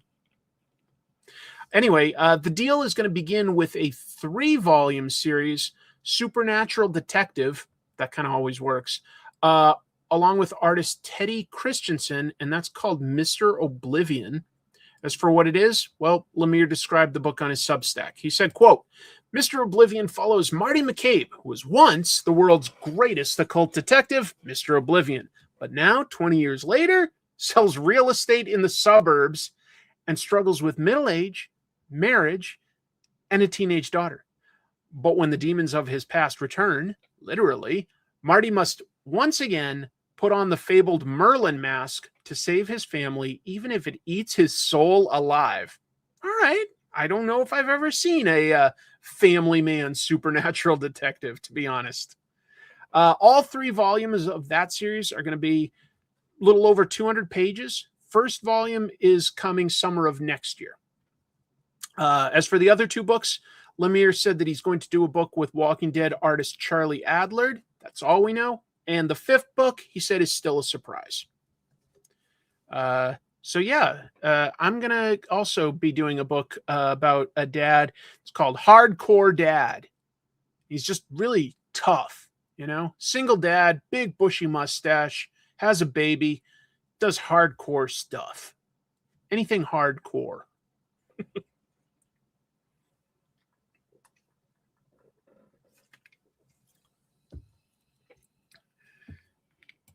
Yes, 2024 was the year of the Zaddy, but 2027 will be the year of the dad, including dad jokes.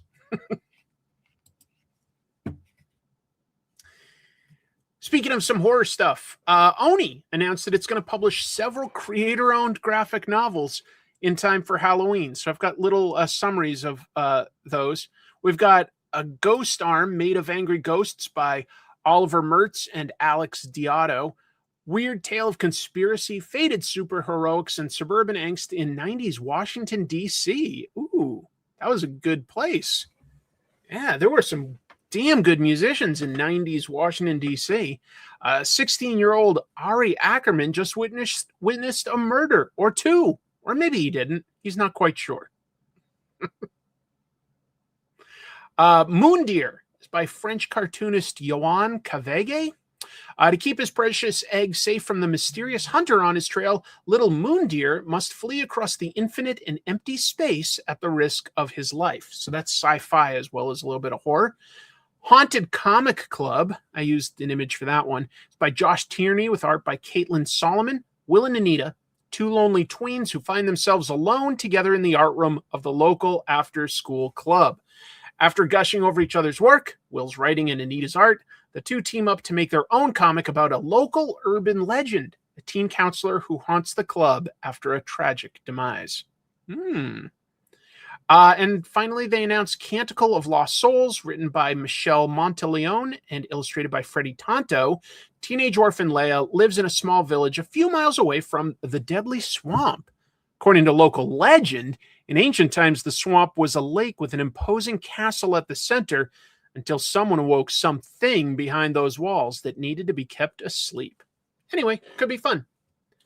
That's right. That's right. Oni publishes EC. They're really building themselves out. I mean, doing the Archie stuff that's coming up later this year. I think I watched half of Hardcore Henry, and then the gimmick was enough for me, and I didn't finish it. And I kind of thought I would, but I guess I haven't. So I only saw half of it. Ghost Arm Made of Angry Ghosts is terrific. Highly recommended. All right. Well, I love the idea of the setting. 90s DC. Yeah. And another horror book. I like this movie. I don't know how many of you out there have seen the anthology horror movie Trick or Treat by Michael Dougherty. It's good. It's underrated. It flew under the radar, but probably you've at least seen merchandise these days because I think they sell that stuff dirt cheap to Spirit Halloween each year. But anyway, writer-director Michael Dougherty, who, if you don't know, also made Krampus and wrote Godzilla King of the Monsters, he's returning to his 2007 Trick or Treat movie with a new comic coming out August 18th. It's a graphic novel with 4 new stories. One last Halloween, at a rundown nursing home, a group of lonely patients summons the spirit of Halloween in order to celebrate one last spooky holiday together with unexpected and frightening results. Well, it better. Did you miss me? When a man returns from the dead on Halloween, he's given one night to find closure and reunite with his beloved wife, only to discover a horrifying and tragic secret. Ooh, I sense a theme. Harvest Moons. This one I didn't see coming because, yeah, it sounds very different. But far across the galaxy and untethered from the now defunct roots of Earth, a group of kids on a conservative space colony will discover that Halloween is more than a long-lost tradition. And finally, Halloween Country. Deep in Wyoming corn country, 3 ranch hands break up a strange occult ritual and find themselves haunted by a half-formed creature straight out of Halloween folklore. It's Pumpkinhead! I don't know what it is. Trash Movie Bonanza crossover episode where you review the comic and the movie. I could see us talking about Trick or Treat at some point. We are going to make one for this Friday the 13th, though. If you don't know, Jim Mafood and his Ink Pulp crew have been on a little tour. They went to OAX and then they went up the East Coast to a bunch of different comic book stores for signings and stuff. They recorded an episode of In the Stacks with the Comic Book Couples Counseling podcast. That'll come up soon. Yeah, it's good. Good for him. Astronaut Down. That was a 2023 sci-fi thriller comic from Aftershock. And apparently it's going to get a feature film adaptation. Didn't have that on my radar. East Coast. Oh, I'm glad you went out and got to see them. That's really, congratulations. I'll talk about it when I do my cool down drawing. I did see it, unfortunately. No real plans to. I supported his Kickstarter though, for what that's worth. F. Scott Fraser was the writer of everybody in here's favorite movie, XXX Return of Xander Cage. That's right, the third movie in the very unlikely franchise of XXX. He's going to write the film for Netflix. For the comic, that was created by writer James Patrick with illustrations by the Spanish artist who goes by Rubin. Astronaut Down tells the story of Douglas Spritzer, an astronaut selected to be launched into alternate realities on a desperate mission to save Earth from a horrific crisis that has our world on the brink of extinction. And then things go bad. I know, it doesn't seem likely, does it? There was XXX with, of course, Vin Diesel. Perfect impression. Then they made a sequel where he supposedly had been killed and Ice Cube took over as a new extreme sports spy. And then in the third one, surprise, he was doing spy stuff. He wasn't really dead. Vin Diesel was back, baby.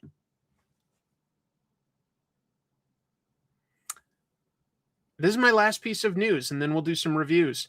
But, yeah, the Ninth Art and Association, FIBD, who ran the Angouleme Comics Festival, they have, in fact, filed a lawsuit against the Association for the Development of Comics in Angouleme with a court date of March 18th. They demand compensation for the losses incurred by the cancellation of this year's festival in late 2025 with a starting amount set at €300,000, which is, I think, somewhere around $350,000 US. The association and the mayor of the town decided to cancel that festival when almost every artist and publisher were going to boycott it because they were boycotting Ninth Art and Association FIBD due to allegations of mismanagement of funds, as well as, honestly, like one of the biggest things, firing a Ninth Art employee who reported a certain type of assault that happened at a previous festival. They just fired her instead of investigating. So I love that. Yeah, everybody was boycotting. So the association that owns the festival and the town that hosts it canceled it. And now the organization that promotes it and runs it is going to try to sue them for this. It's like, well, guess what? If they'd held it, you wouldn't have made any money anyway. So just crazy. It's been a while. There's not much. The old version of Diamond is pretty much dead. Just crazy. So that was the news that I had. What else? We can do reviews. We should do reviews of the comics that came out this week. So let me pivot to the next beautiful segment. Let's review. Review it. The review. The reviews are in. I repeat, the reviews are in. Go to your reviews. What? Speaking of bad reviews. Don't worry about that review. Let's review all the facts. All right, gentlemen, let's review. Before we do, let's review. Those reviews really came out fast. Maybe we can review some right now? I'm not going to review all that again. Now let's review. Not my worst review. Let's review, shall we? To review. I think I've reviewed about as much as I can. It wasn't the biggest week for me with comics that I bought, but I got a few. Let me just see if I can get that any sharper. I'm going to mess with the focus there. That's a little better, I think. Oh, we didn't just do the news. We did the interviews and the news. So it's definitely time for reviews. But I definitely have stuff that I can easily say, even though there's not many comics, about Absolute Wonder Woman 17. First of all, I think it's fun when a character interacts with the trade dress. And Hayden Sherman has drawn Giganta actually crushing the Wonder Woman logo. I think that's kind of fun. If you do it every month, yeah, it'd probably get old real fast. But every once in a while, it's fun. As far as what the story is, just to level set, folks, this is Wonder Woman versus the absolute version of the Suicide Squad. She's going up against Magician Zatanna, Giganta, a version of Cheetah, some sort of like mare woman thing, and else was in the team? There was like one more. I can't remember right now. Why am I forgetting?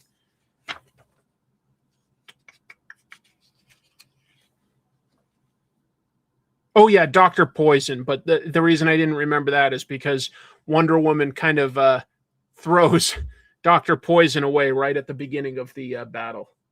It's mostly going up, to be fair, against Giganta, a classic Wonder Woman villain.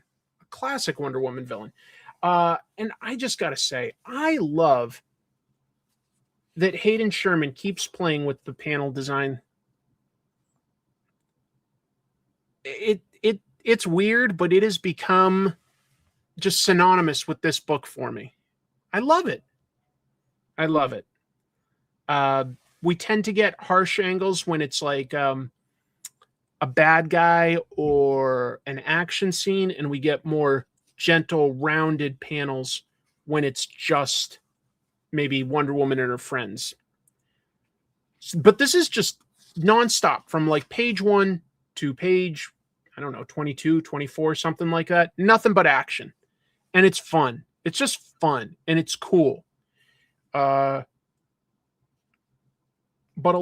at the end, here's the part that interested me the most. We get Zatanna figures out a way, by the way, to sort of magically extract herself from the government agent, Veronica Cale's control. So Veronica Cale calls in another supernatural being. And it's this character. And if you look at that, you're like, whoa, is that a new character? Or who could that be? I'd be willing to bet money that this is Zatanna's father, Zatara. Giovanni Zatara is his full name, but he mostly went by Zatara. He was a superhero from the golden age of comics. Did get killed, I think, in Swamp Thing 50 by my recent guest, Rick Veitch. I'm pretty sure that was where Zatara died. He was consumed by flames by this evil known as the Great Darkness. Well, this is a living flame. I'm pretty sure that this is Zatara.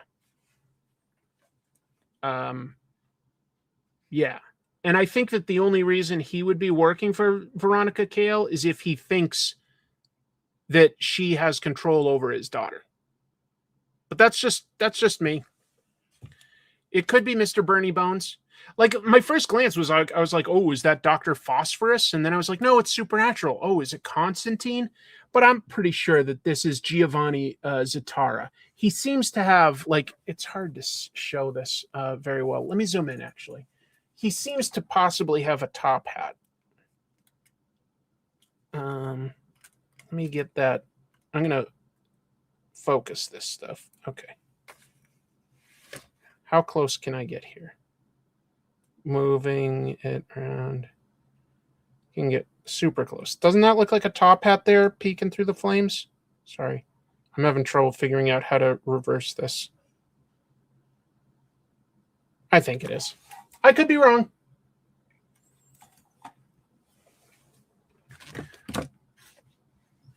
Now I'm zoomed in too much. If you're not reading it, I really recommend Absolute Wonder Woman. An interesting take on the character who is more of a magician because of how she was raised. This version of Wonder Woman has spells and stuff. So, for instance, Giganta is growing through seemingly sci-fi type methods, but Wonder Woman uses magic, and I've never seen that in the comics before, like two giants fighting, that looks incredible to me. But I'm a fan of kaiju and stuff. I'm so impressed. And I think I do talk a lot about Hayden Sherman because their art has really won me over in this book. But I should give a lot of credit to Kelly Thompson, that I care about these characters and that I'm surprised by things, even though they're using lots of elements from DC lore. But it's the way it's turned around. I love it. I'm glad a few people think that, yeah, it's a top hat. Another great issue. Highly, highly recommended if you haven't read it. It's not too late. And this issue is just nothing but fun action in a lot of ways. But it feels like it's earned that with the setup that it's done. I guess it's going to be like, what, a 5-part sort of series of her going up against Veronica Cale in the Suicide Squad. There's some good new ideas in there. I like it. The only other sort of monthly comic that I'll talk about extensively would probably be Void Rivals issue 27, because it's in the middle of something called the Quintesson War. I don't want to overly explain Transformers lore to you and stuff. Suffice to say, this is just a fun sci-fi title with alien races, and we get 2 pages in a row, like, of double page splashes.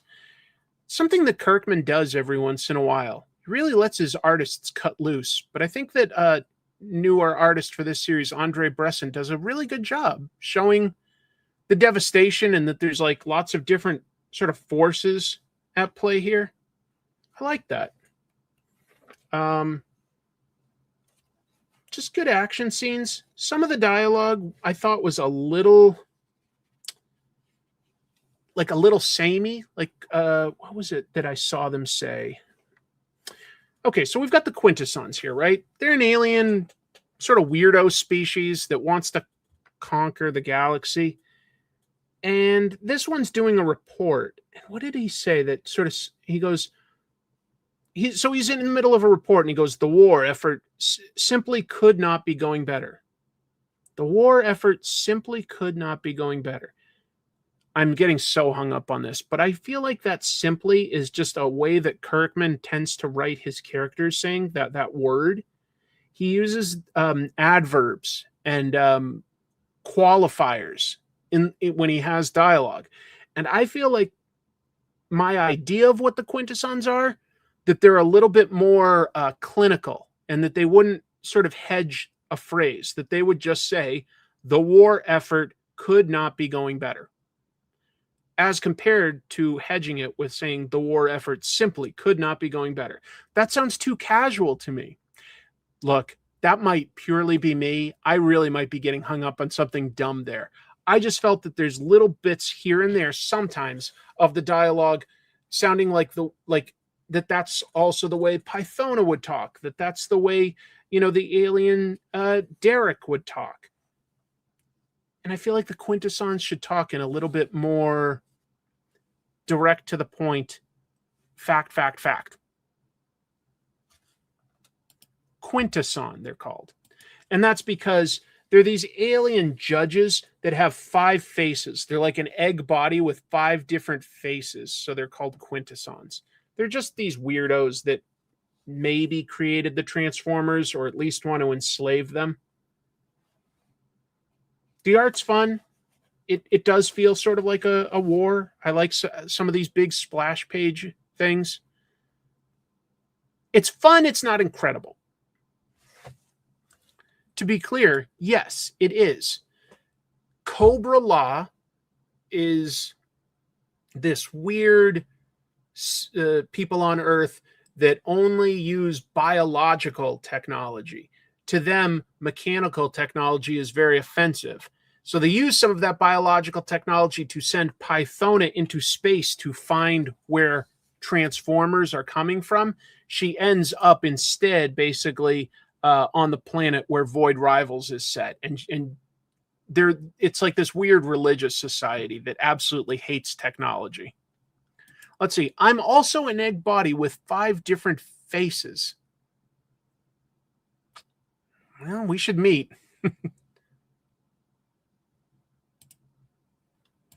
Yes, Cobra Law exists. But you know what? I kind of like that Cobra Law exists, but they're not like a main running or a main threat, a main force in the G.I. Joe comic. Instead, they're a little connected to Cobra Commander, a little. He's not from Cobra Law. He's a human that has lived with them, but that they like have gone off here. Anyway, Mia Goth as Pythona. You know, a lot of times when people fan cast, I just go sort of whatever, but I sort of see that, to be honest. I don't know. That's interesting. The other things I picked up this week that were fun were capes, no question. Issue 4 is a little interesting just because this was a book that came out like maybe not 20 years ago, but closer to when Invincible was first coming out, okay? Maybe like 10 or so years ago, maybe 15. I don't really remember off the top of my head. I should look it up. But issues 1 through 3 were published as monthly issues, and artist Mark Englert went back and redrew them all. And then there were another 3 issues worth, but they were all published as backups in the pages of Invincible itself. This was never a full issue. These were all like 3 to 8 page backups in Invincible until now. Anyway, so it's cool that A, we're getting it in a full comic. B, Mark Englert has redrawn it all so it looks, just a little more modern and current and stuff. And then after issue 6 completes, they're going to continue with new stories. So that'll be fun. That said, how do I feel about this one? It's okay. This is also like, I don't want to pick on Robert too much. I do like Robert, but this was written earlier in his career, and he has Kid Thor and Knockout in this new relationship, and I think he writes Kid Thor so insecure. Now he lampshades that by having Knockout say, "You're so insecure," but I find that cute, and I'm like, oh. This is written by a young guy who hasn't been in many relationships. I don't know. That's just me speculating from it back then. Red Book is the end of the James Tynion, Michael Avon Oeming series for now, just documenting real life cases of people reporting UFOs, maybe aliens, primarily from the perspective of reports from China and Russia, but it does get into the modern day stuff that America has sort of been doing in more like the last 10 years. So like the drone stuff in New Jersey last year that people were wondering what it was about, it does talk about that, and like how there are legit branches of the government in the US, in China, in Russia that spread disinformation. So maybe there actually is something true to some of these reports. It's pretty interesting stuff. It really is cool. If you like that stuff. I personally, I don't believe in intelligent life having visited here, but I like to let myself believe in the possibility for like the story. So I find that stuff really, really interesting. It's cool. And I mentioned briefly earlier that I got the latest issue of the ongoing G.I. Joe, 325 issues. There's not too many writers who have written that many issues of a comic. I love it. This one introduces 2 new characters that are more focused on like what warfare is today. Specifically, they introduce a sniper called Downrange. She's awesome. She talks about like what she's doing to outthink another sniper. And then the G.I. Joe also has a new drone specialist called RC. And I was like, oh yeah, drones are definitely a thing in modern warfare. So as cool as my, Snake Eyes and Shipwreck and Roadblock are, a sniper and a drone specialist are sensible characters to add to the mix. Not based on a toy, just characters that Larry Hama has often created new characters for G.I. Joe if it adds to the world. I got 2 manga this week. Any of you guys reading much manga these days? I am. What did I say that I would look at first? I forget. Drone? I don't know. Oh, no, not like a drone sound. I'm talking about, manually controlled little helicopter stuff. Red Book is even better than Blue Book because they talk about cases that are much more unknown in the West. I agree. That was a big part of the fun in this. But it's well researched. I like the first volume of Kingdom. I should go back to that. Climber, I don't really know. Bring Red Book upstairs for me. It looks fun. It's really cool, Chrissy. And it's based on, just real. It doesn't follow like a central character. It just talks about the history of various reports and the people. It tells small stories about real people. I'll bring it up. So look, anytime a Naoki Urasawa manga comes out, I'm basically first in line to get it. Viz is releasing Asadora very slowly. Like maybe 2 volumes a year type thing. I don't know why they're going so slowly since it's done and there are other manga they could be releasing, but they're releasing it slowly. Anyway, fortunately, latest issue came out. We get a few nice color pages at the beginning. Asadora is about a young girl who flies a plane, like a small plane, and the government has roped her into looking along the coast because there's some sort of like legit kaiju, and she's responsible for driving it back. But that's really only a piece of it because it's about all the people in her life as well. There's like her little Piper Cub plane that she does.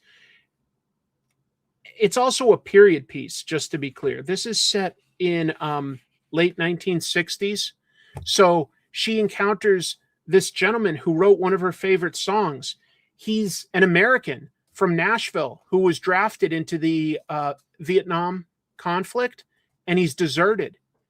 He's a deserter. He's being housed by some of the Japanese groups that were against the war. And then there's all the people in her life, like her tiny brothers and sisters, her adoptive mother and father figure. Actually, this one has a huge emotional moment when somebody asks the guy who's basically been raising her and taught her how to fly, like, what are you, her dad? And he goes, yes. It's huge by volume 9 for him to say something like that.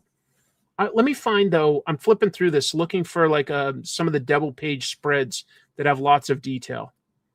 I just absolutely love how human all these characters feel and how interesting they are.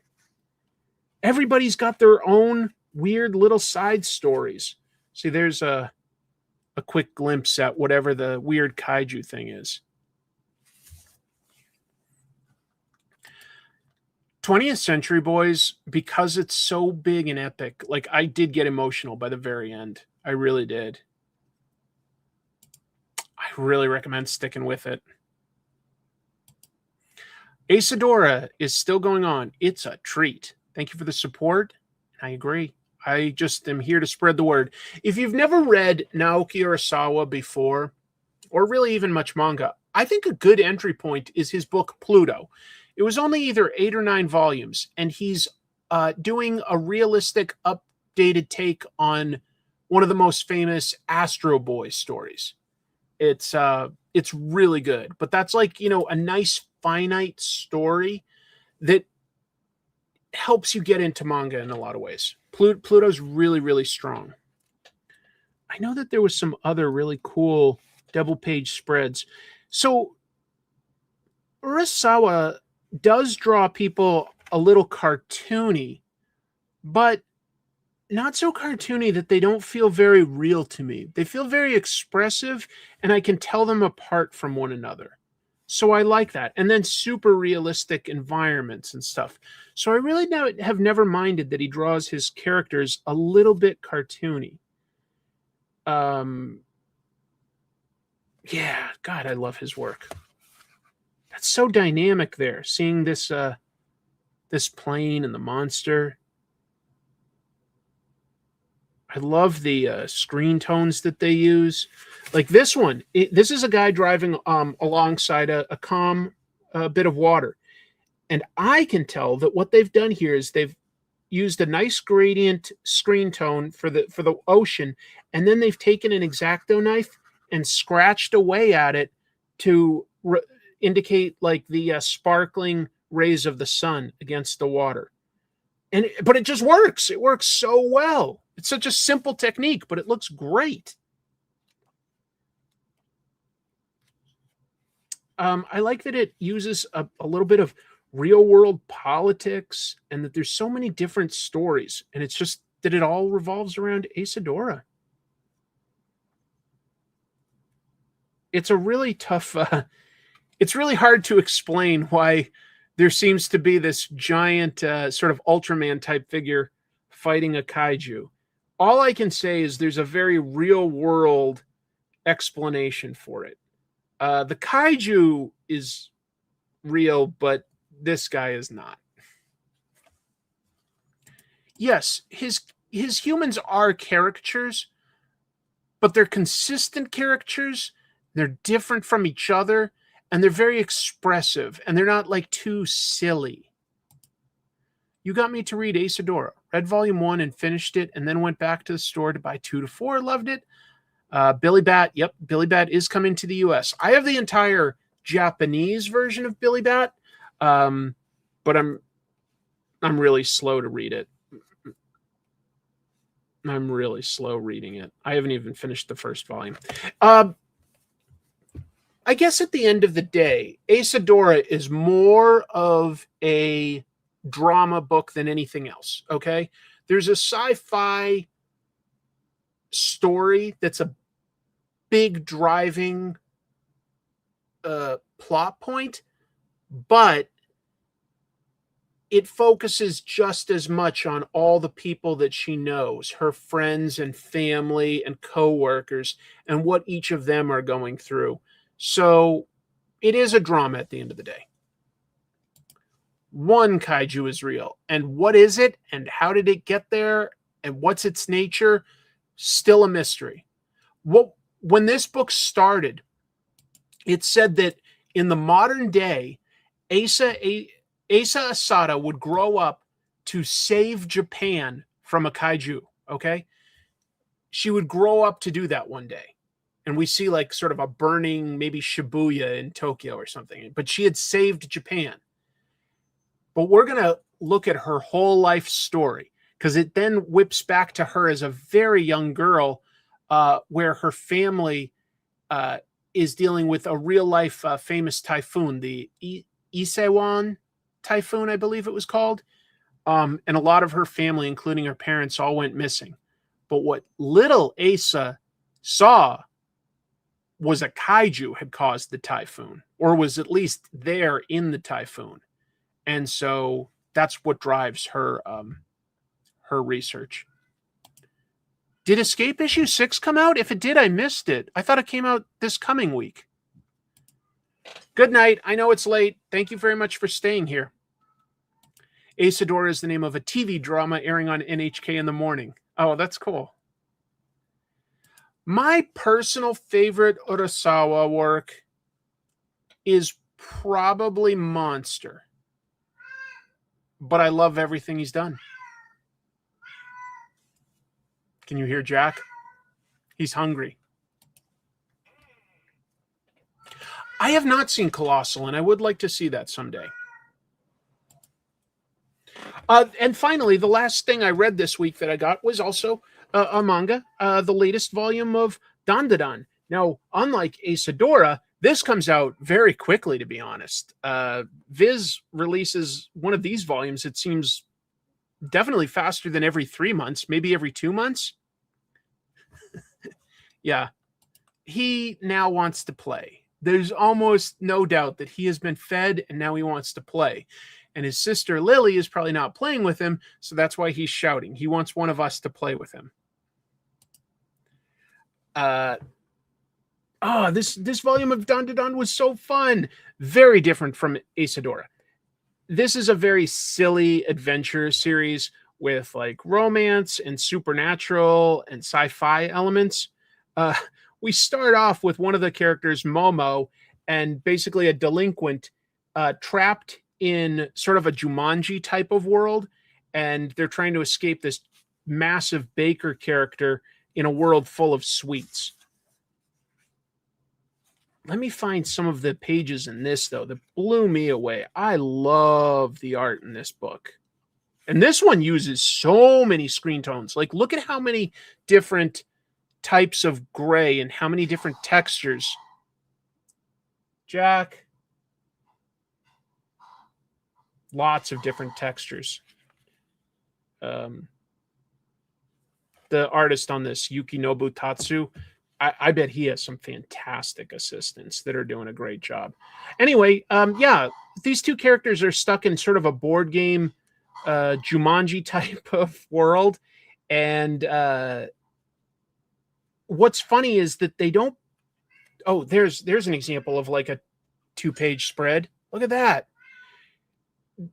This book takes its rules very seriously. It's really developed tons of board game rules. It doesn't bog you down within the story. They just like refer to stuff. But then at the end, there's some back matter. Look, they actually have like playable maps for different environments and levels that they've been in. The different rules for some of the characters that we met. These are some of the like sort of enemies that they go up against, and it gives like descriptions, and it tells how different characters are playable in this. That's amazing. That's such interesting back matter.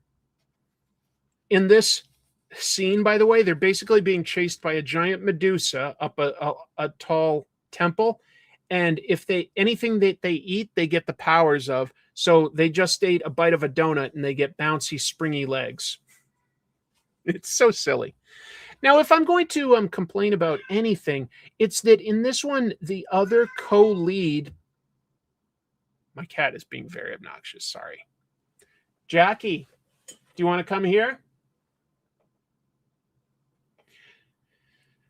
The other main character is Okarun, and he's not in this a whole lot in this issue. My favorite stuff is when the two of them are together because they're kind of funny how they squabble, but also have like a bit of a romantic spark.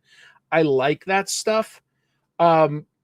This issue still moved at a really fast pace with lots of adventure, so it didn't bother me that much. I'm just saying my favorite stuff is those two characters together. But this I just flew through this, and I don't know. The artwork appeals to me. I think that the characters have cool designs. Yeah, I just find it very, very attractive. I can't really draw like this. I just can't quite do that type of cartooning, but I admire it. Look at how good the backgrounds are, though. I know I can't quite zoom in right to show you everything, but very realistic backgrounds. Always helps the characters pop out since they're a little more simplified.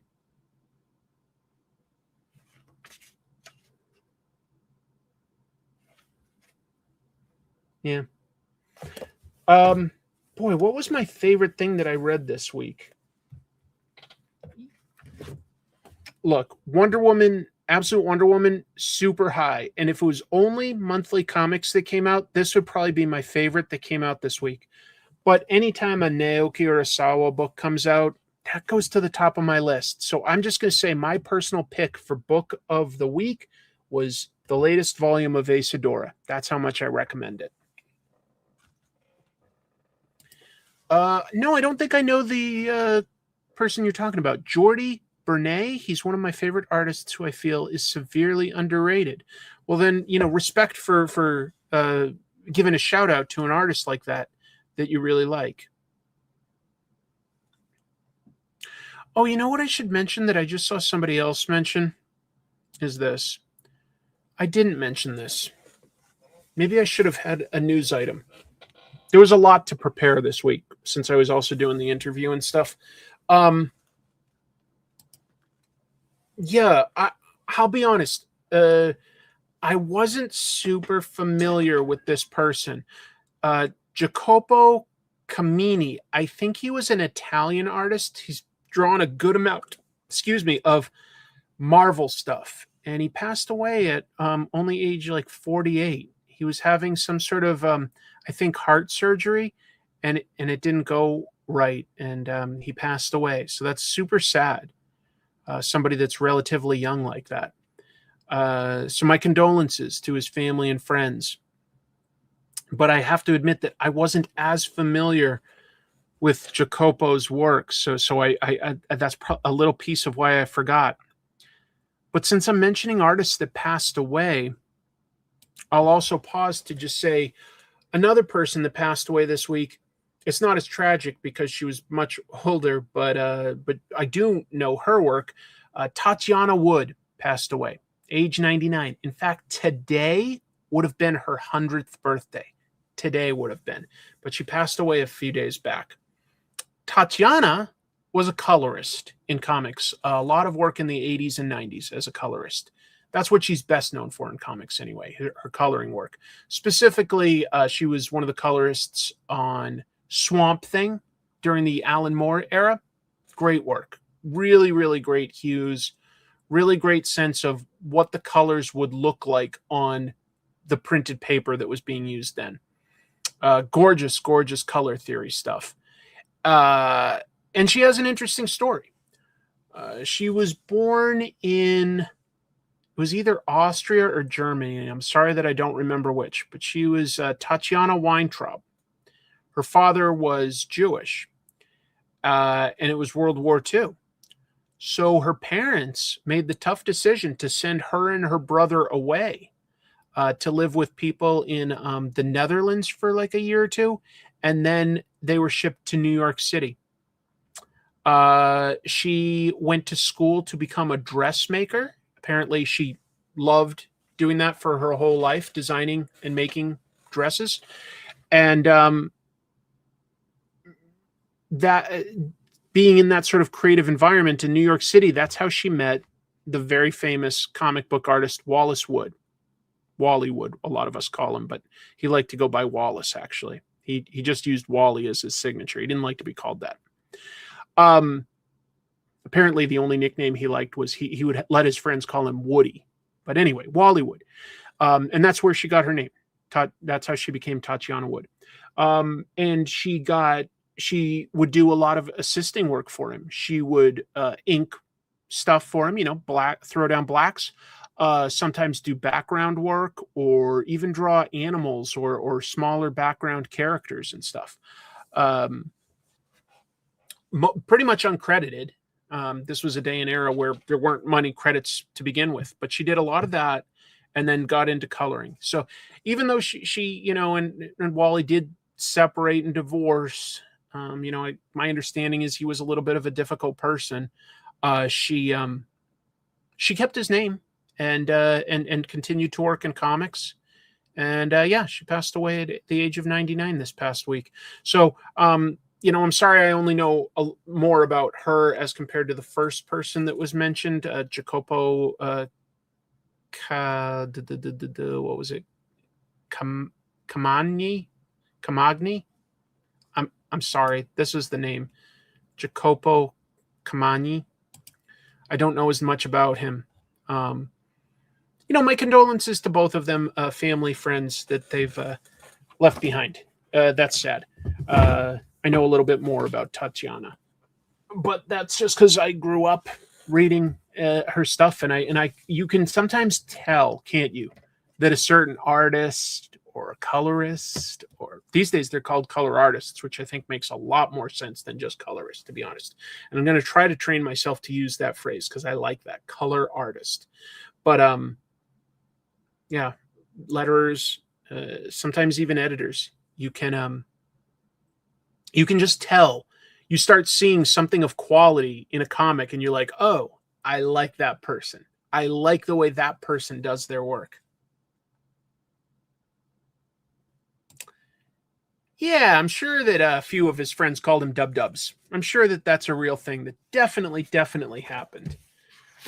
Tell you what, I'll do a little bit of inking we're close to wrapping the show up, but I did have a few thoughts on a few other things. So let me bring up the camera again. And I'll choose one of these. Oh my God. I did see that trailer and it looked painfully unfunny to me. It reminded me of that era of the parody movie where every joke is just recognize this, and then it's punctuated with someone getting like kicked or punched real hard or something heavy falls on them. I thought it was terrible. I thought like that was not funny to me at all.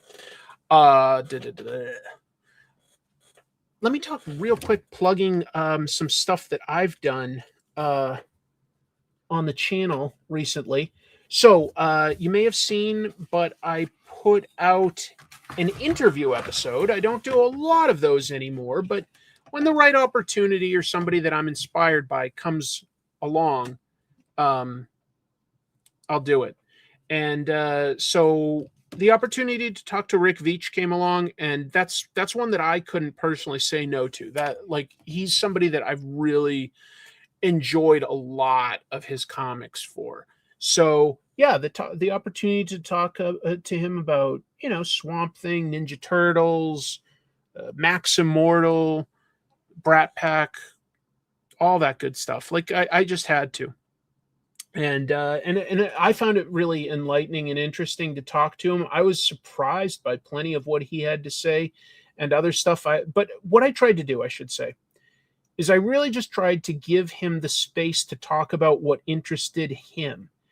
And that meant that towards the end, we talked quite a bit about AI, and he had some thoughts on it that I was not expecting.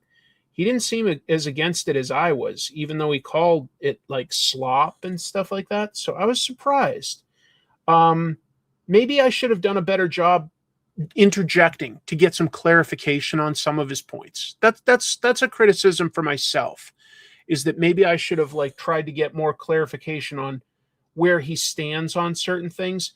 I was sincerely trying to stay out of the way and let him talk about what interested him. If that makes sense. But in retrospect, I wish I'd had the presence of mind to interject that I would love to understand a little bit more where he stood on certain issues. Anyway, yeah, his Swamp Thing that was famously never published by DC is going to get published in a couple months. And yeah, I just never saw anything like that coming. We talk about Ninja Turtles, which is another thing that he doesn't have. Like, it's similar in that he won't allow reprints of it. We talk about all sorts of stuff, you know, his reason for writing and his methodology and stuff. I found it interesting to get to speak to a creator like Rick. So I hope that you'll consider watching it, because I know interview episodes aren't for everybody, but I think it really is an interesting one. And he's an important artist. You know, he's the first guy to draw John Constantine, but he's not credited as a co-creator because his friends who also drew on that book had supposedly designed him. He's not credited as a co-creator of the Sentry. I didn't talk about that with him because he said he wanted to talk mostly about real stuff, not just all his old comics. So I was like, that's fine. But you know, he helped co-create Sentry, but it's not talked about. I talk about it in my episode about the history of Sentry, which I find a very interesting topic. Find like the creation of the character almost more interesting than the character himself.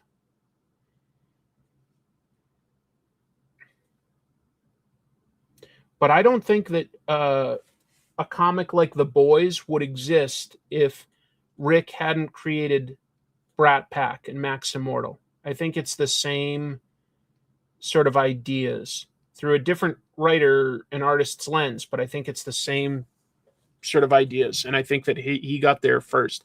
Just to be clear, the Watchmen is pretty influential, right? Rick Veitch wrote a book called The One that breaks down the idea of superheroes in the real world. He did that about, several months before Watchmen came out. The One. Very, very influential book. And he obviously collaborated a lot with Alan Moore. He drew an issue of Miracle Man. He drew for him on Swamp Thing and Supreme. And they did a book called 1963 at Image together. They Alan Moore's ABC Comics published Gray Jacket, a book by Rick Veitch. They've collabed a lot. It's really, really interesting to get to talk to somebody like that. Anyway, so I hope you'll consider checking it out. I found it enlightening and had a good time. And yeah, so I did one of my rare interviews, these days rare. Oh, and I also uploaded a short, another thing that I don't do a whole lot on the channel. I was inspired because it's the 40th anniversary of Dark Knight Returns. But I didn't really have anything I felt like I wanted to say about the entire series right now. Maybe someday I will, but right now I didn't have that impetus. But I did want to talk about the inks on that book. So I made a short. It's only about a minute and a half. But that was enough time for me to say what I had to say.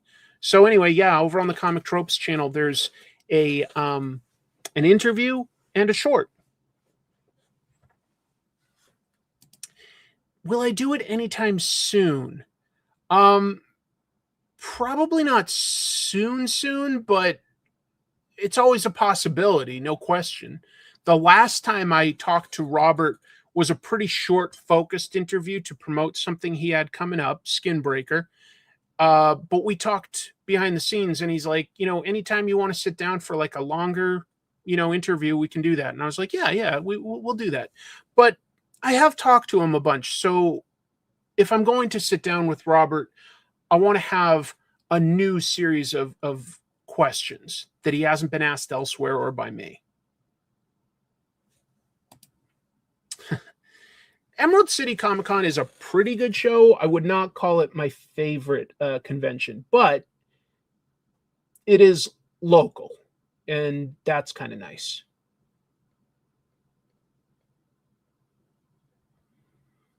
Not quite my favorite.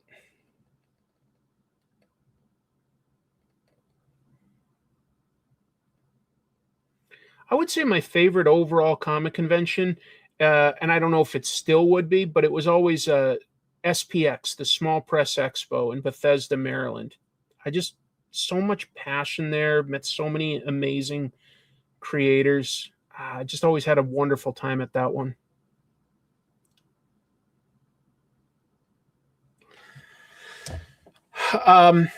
I did not finish my exclusive episode for my patrons in February, so I still owe them one. It's going to be about the Crow soundtrack. I have recorded it. I'm editing it. It'll probably be up in a day or two. But that is for patrons. So if that sounds interesting to you, just letting you know that is something. I do that now every month. I do an exclusive episode for my patrons.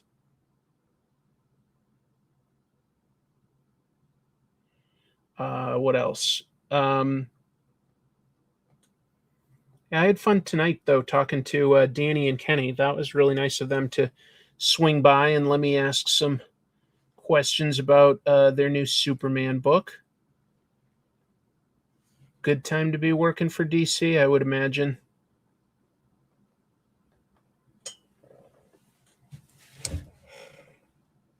I heard that Gurihiru is going to be at ECC, but that's 2 people, isn't it? We will see.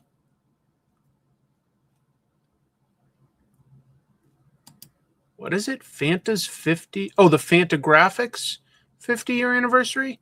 I don't know. I don't know if I'll even get to the convention, folks. I'm scheduled to work over the weekend, so yeah.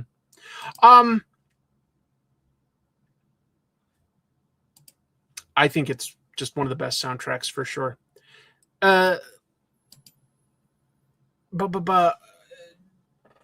I was going to talk about one thing I saw this week. I like the Scream movies. So even though the behind the scenes stuff about Scream 7 was not at all looking good, like how they treated Melissa Barrera, I was like, well, I'm still going to check it out because I like the series in general, and I'm going to check it out. I won't spoil anything, folks. It's not a good movie. It's too bad, but it really is, in my opinion, the worst of the series. And not in a way where it was just like totally incompetent per se, but what it was just like it was missing what makes Scream Scream. I didn't feel that there was any interesting meta commentary about horror movies or franchises for that matter, let alone sequels or reboots or anything. I don't think that there was any commentary like that. I don't think any of the new supporting characters were developed at all, so they were paper thin. And there was no just mystery at the core of it that like really interested me. So it just felt unimportant. It felt like it was like a TV episode version of the franchise. I guess there has been a TV version, but I mean, like if you took the cast and just tried to make a movie, but like it was just totally unimportant. I was really disappointed with it. I didn't think that it was very tense at all. There were a few good kills. I'll give it that. I think Neve Campbell came out of it, with her head held high, but she didn't do a bad job as her character or anything. But there just wasn't much to it. I was really disappointed with that movie. Quite bad.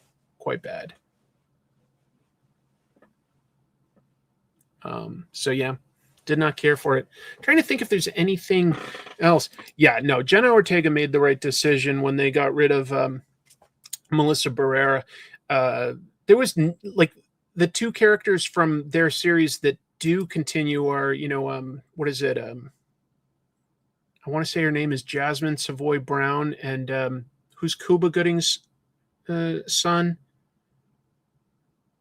Whatever his name is, that play the twins. They appear and they just have like nothing to do. Thanks for watching it. I know this is a longer one than I sometimes do, but I'm having a good time with everybody. It's a fun show this week. I'm hard at work on some more comic tropes, just to be clear. So yeah, got plenty more stuff coming. Don't have any other shorts that I'm likely to get done anytime soon right now, but yeah. Oh, I'm glad I got to do one. I would do more if I had time. Shorts still take a little while to put together, depending on what you need to put in it. But for this one, it came together because I had the images I wanted to use. So I was like, oh, I could do this pretty fast since I've got the images.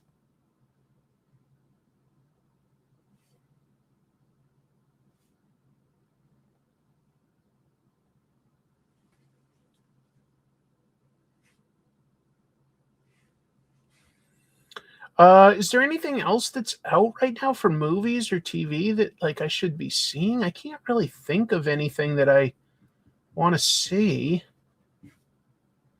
Chrissy and I are sort of slowly making our way through Fallout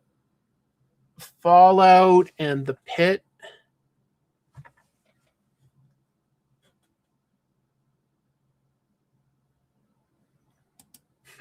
Just talk about Caliber Presents issue. I don't think I have a physical copy of that book though.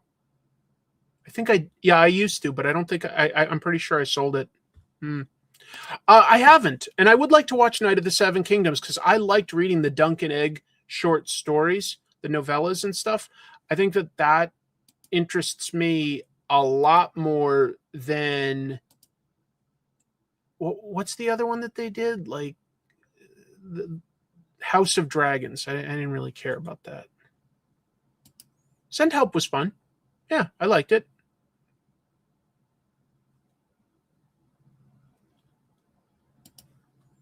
I haven't seen any of Primal. I'm aware that it exists, but I have not seen Primal. A ton of comic book shows are coming up in March. What's coming up in March? Help me out here. What am I forgetting? It's not coming to me right now, but I'd love to remind myself what we got.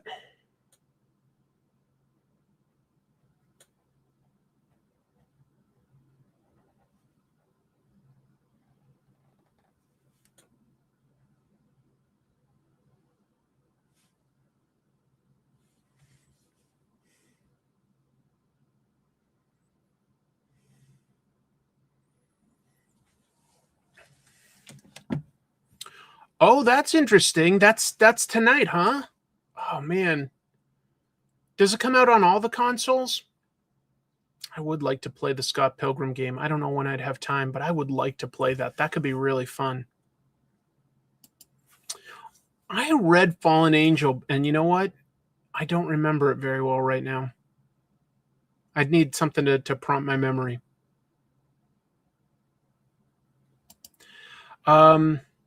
It was Chris Landon as writer-director. If he had stayed on, would have... Oh, yeah, definitely. Chris Landon felt like he would have been a good fit as the director.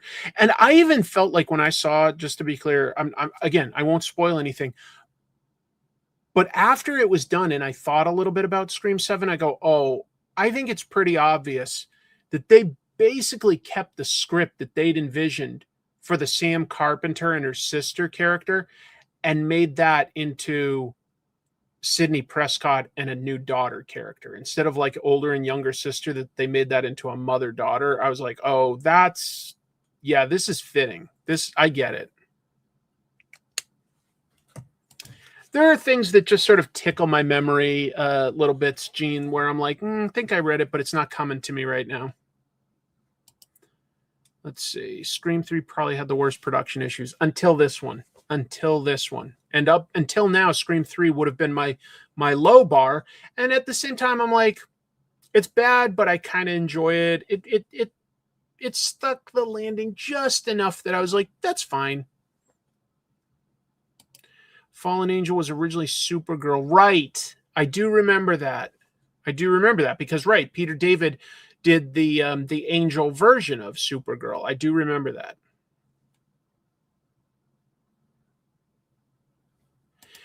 Well, just to be clear, my theater did respond well to Scream 7, so I might be in the minority. It seems to be making money. They'll make another one. I hope that they can make things right and bring back Melissa Barrera.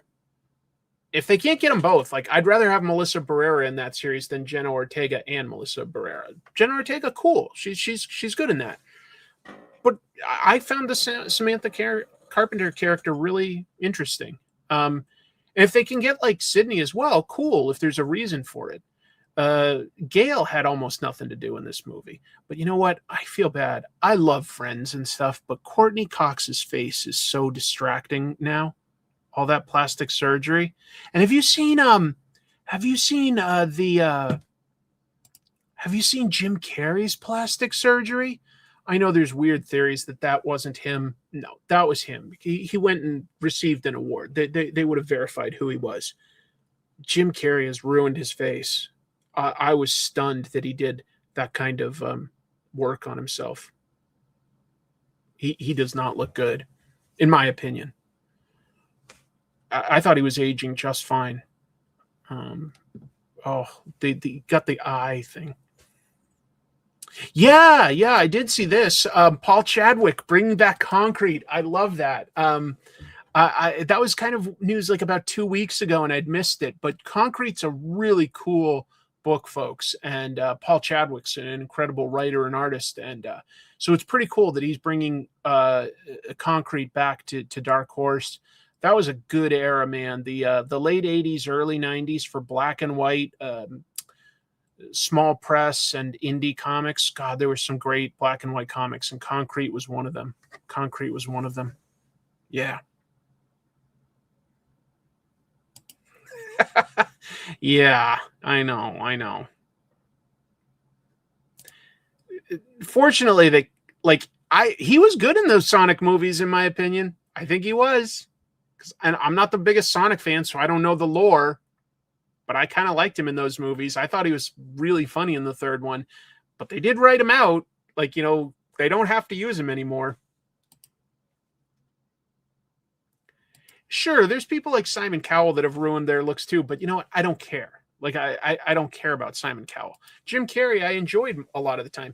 You know who else did that to themselves that I used to enjoy was Meg Ryan. Meg Ryan was like, you know, just in so many good movies. And then she changed her face, and she just, if you change it too much, you don't look like you. So you're not you. Oh, it's so disappointing. You just saw it. He's got really big cheeks. He's smoothed everything out. His eyes are like just wide open. Oh, I don't know. I don't think he'll ever have the same way to emote and express himself. I've heard that Aaron Moriarty did something, but I don't know when. I didn't pick up on any of that, I have to admit. I haven't seen Bradley Cooper. Did Bradley Cooper change what he looks like? I'm not judging their decision to do it. If that's what makes them feel confident and happy, go for it. But I am saying that as an actor, if you change how you look, and especially if you can't control your face the same way, you lose who you are. You lose what you've built. Yeah. Right. Jennifer Grey changed her nose and didn't look like Jennifer Grey anymore. And if you're like just a person, fine. I'm just saying that as an actor, if we get used to you, you create this body of work, you just are who you are.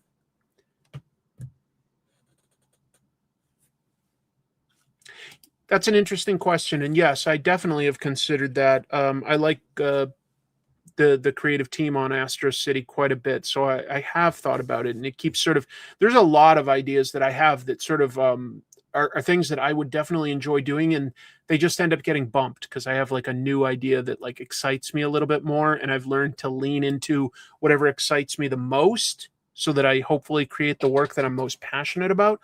But that doesn't mean that I'm uninterested in any way. And I would like to do something about Astro City.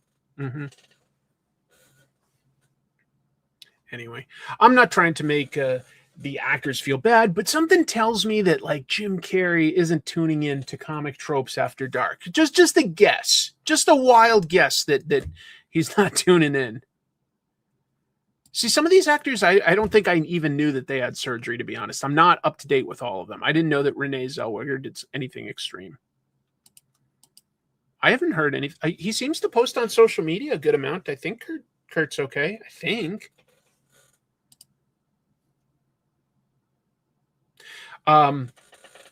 Is there anything else comic book wise that I wanted to talk about?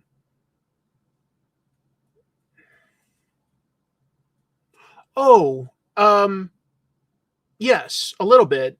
I had Rick Veitch on. One of his best friends, who he went to the Kubert school with, was also in the first graduating class with Rick, was Steve Bissett, who did an amazing book called Tyrant, about the life of a dinosaur. Really interesting idea to just take that. And it's getting a new, like, remastered full edition. I want to say by Lighthouse Press. And it looks cool. I think that's a crowdfunded book that I plan on supporting. I know Jim Rugg is helping out somehow on it, and I don't know whether that's through the publishing or doing a variant cover or what, but I know Jim's doing something with it.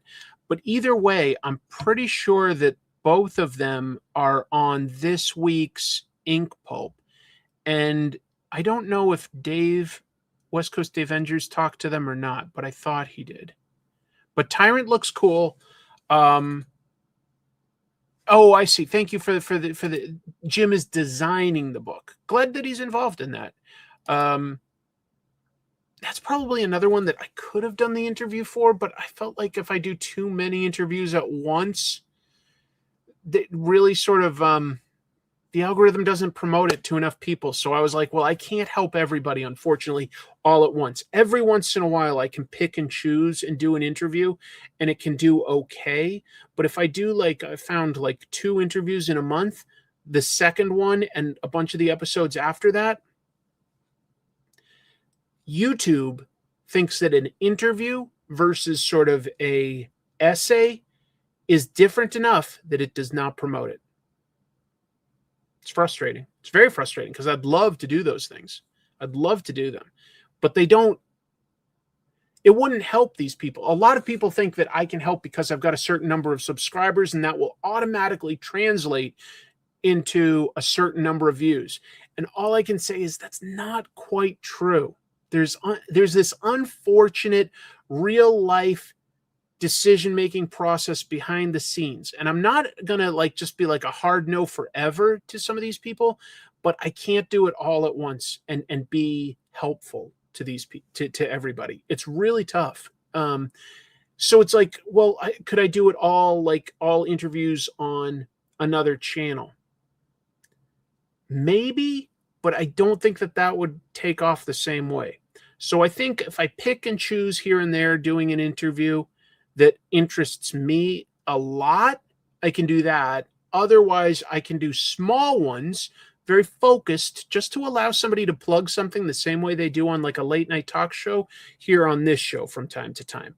So that's why I do interviews in two different places. It is not trying to pick a favorite like this creator is better than that creator. It has nothing to do with that. It has more to do with what the goal is. Is the goal for me to get to talk to them about more than just one thing?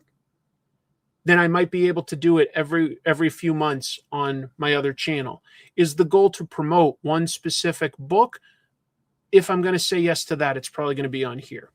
And honestly, the views aren't that far apart for interviews, because the interviews on the other channel don't get that many more views than like what an average episode of this goes.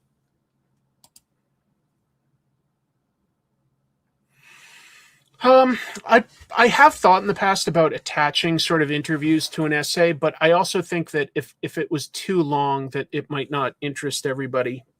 And then I'd be like, well, then I'm doing two separate things. Just release them as two separate things. That would probably be better for everybody, honestly. Like I'd probably get more views that way. Would I do something about James Harren? Absolutely. James Harren, there's a lot of artists and writers that are, I would say, like newer, that interest me very much, that I would like to do episodes about. And I like to vary that up with some of the ones that I grew up with, or that influenced ones that I grew up with. But yeah, like as far as like newer ones, like I think the stuff Hayden Sherman has been doing in Absolute Wonder Woman and what I've seen of Batman Dark Patterns, really, really interesting. Also, Wildfires with Scott Snyder. Really good stuff. I'd love to talk about Hayden Sherman's approach at some point. James Harren, who's another. James Stokoe is somebody that I'd talk about. Like I say, not new, but newer. Those are some that I would love to talk about. Mm-hmm.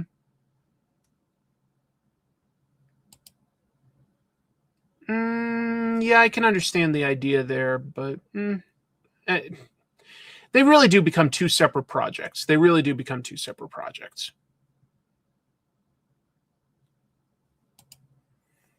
Did you know that the end goal for all celebrities getting plastic surgeries is to look like Joan Rivers? You know, while Joan Rivers looked like she had a lot of work done, she was also like in her late 80s and didn't look that bad. So I sort of get it sometimes. I sort of get it. Oh yeah, Dennis Camp deserves to be talked about. That's true. I put Jesse Lonergan's book Drome as my #1 book of 2025, but I haven't done an episode about Jesse Lonergan. That would be something that would interest me quite a bit. So the problem is that there's so many ideas, to be honest. I've never run low on ideas. It's that it takes me at least 1 to 2 weeks, probably closer to 2 these days, to get an episode done. And what have I done lately? Well, I should do something at least a little different, but also not too different. Weird thoughts. Oh, I could talk quite a bit about Paul Chadwick's career and about what Concrete is.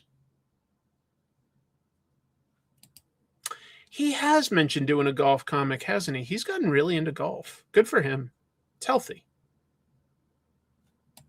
Oh yeah, I've even talked to people before about editing. But here's the only time consuming, not the only time consuming, the most time consuming element of editing a Comic Tropes is gathering the images. Okay? The actual like cuts and decisions for like transitions or something like that, that's not hard. That doesn't take that much time. So I talk to people and I'm like, would you know where to find all these images? Like if I told you to get 1 to 2 images per sentence out of like this paragraph, and no one's ever been able to be like, yeah, definitely. Well, then it doesn't save me time. I would love to be able to hire an editor. I've never found anyone that knows comics as an editor well enough that I could rely on them. That would be amazing. How much of gathering images is also forming your thoughts, or do you already have your script before you gather images? It's a little bit of back and forth, to be honest. It's a little bit of back and forth, but at a certain point, I've locked my script in, and I haven't necessarily saved those images, but I've like looked at stuff because I've been reading articles or rereading certain comics. But I'm not going to be able to reread a comic, and as I go through that, go like, and I'm saving this. And now back to reading. And I'm saving this. Now back to reading. I can't go back and forth like that. If I'm reading, I'm absorbing the information. If I'm researching, I'm saving it. Yeah, a little bit. That's true. But I've never found anybody that knows comics, that wants to do that work, that knows comics on that level. Love Danny. Danny's just the best. I'm so happy for him doing a Superman book right now. Well, anyway, it's always fun to answer a bunch of questions from chat, but we are coming up on 3 hours. I think that's as good a time as any to wrap it up. Plus, I've got lots of stuff that I need to do for some more Comic Tropes episodes, which I think you all probably want too. So I'm going to let you go, but thank you everybody for watching. And I've thought about that too. It never works. Anytime I've asked for help, I've never really gotten anything significant at all. Like people tell me things like, oh, you can find the images in this book. It's like, I know that. Anyway, you guys are wonderful. Take care of each other. Stay safe. And you know what I want to tell you. Keep reading comics. Double salute. Bye, everybody. Thank you so much for watching.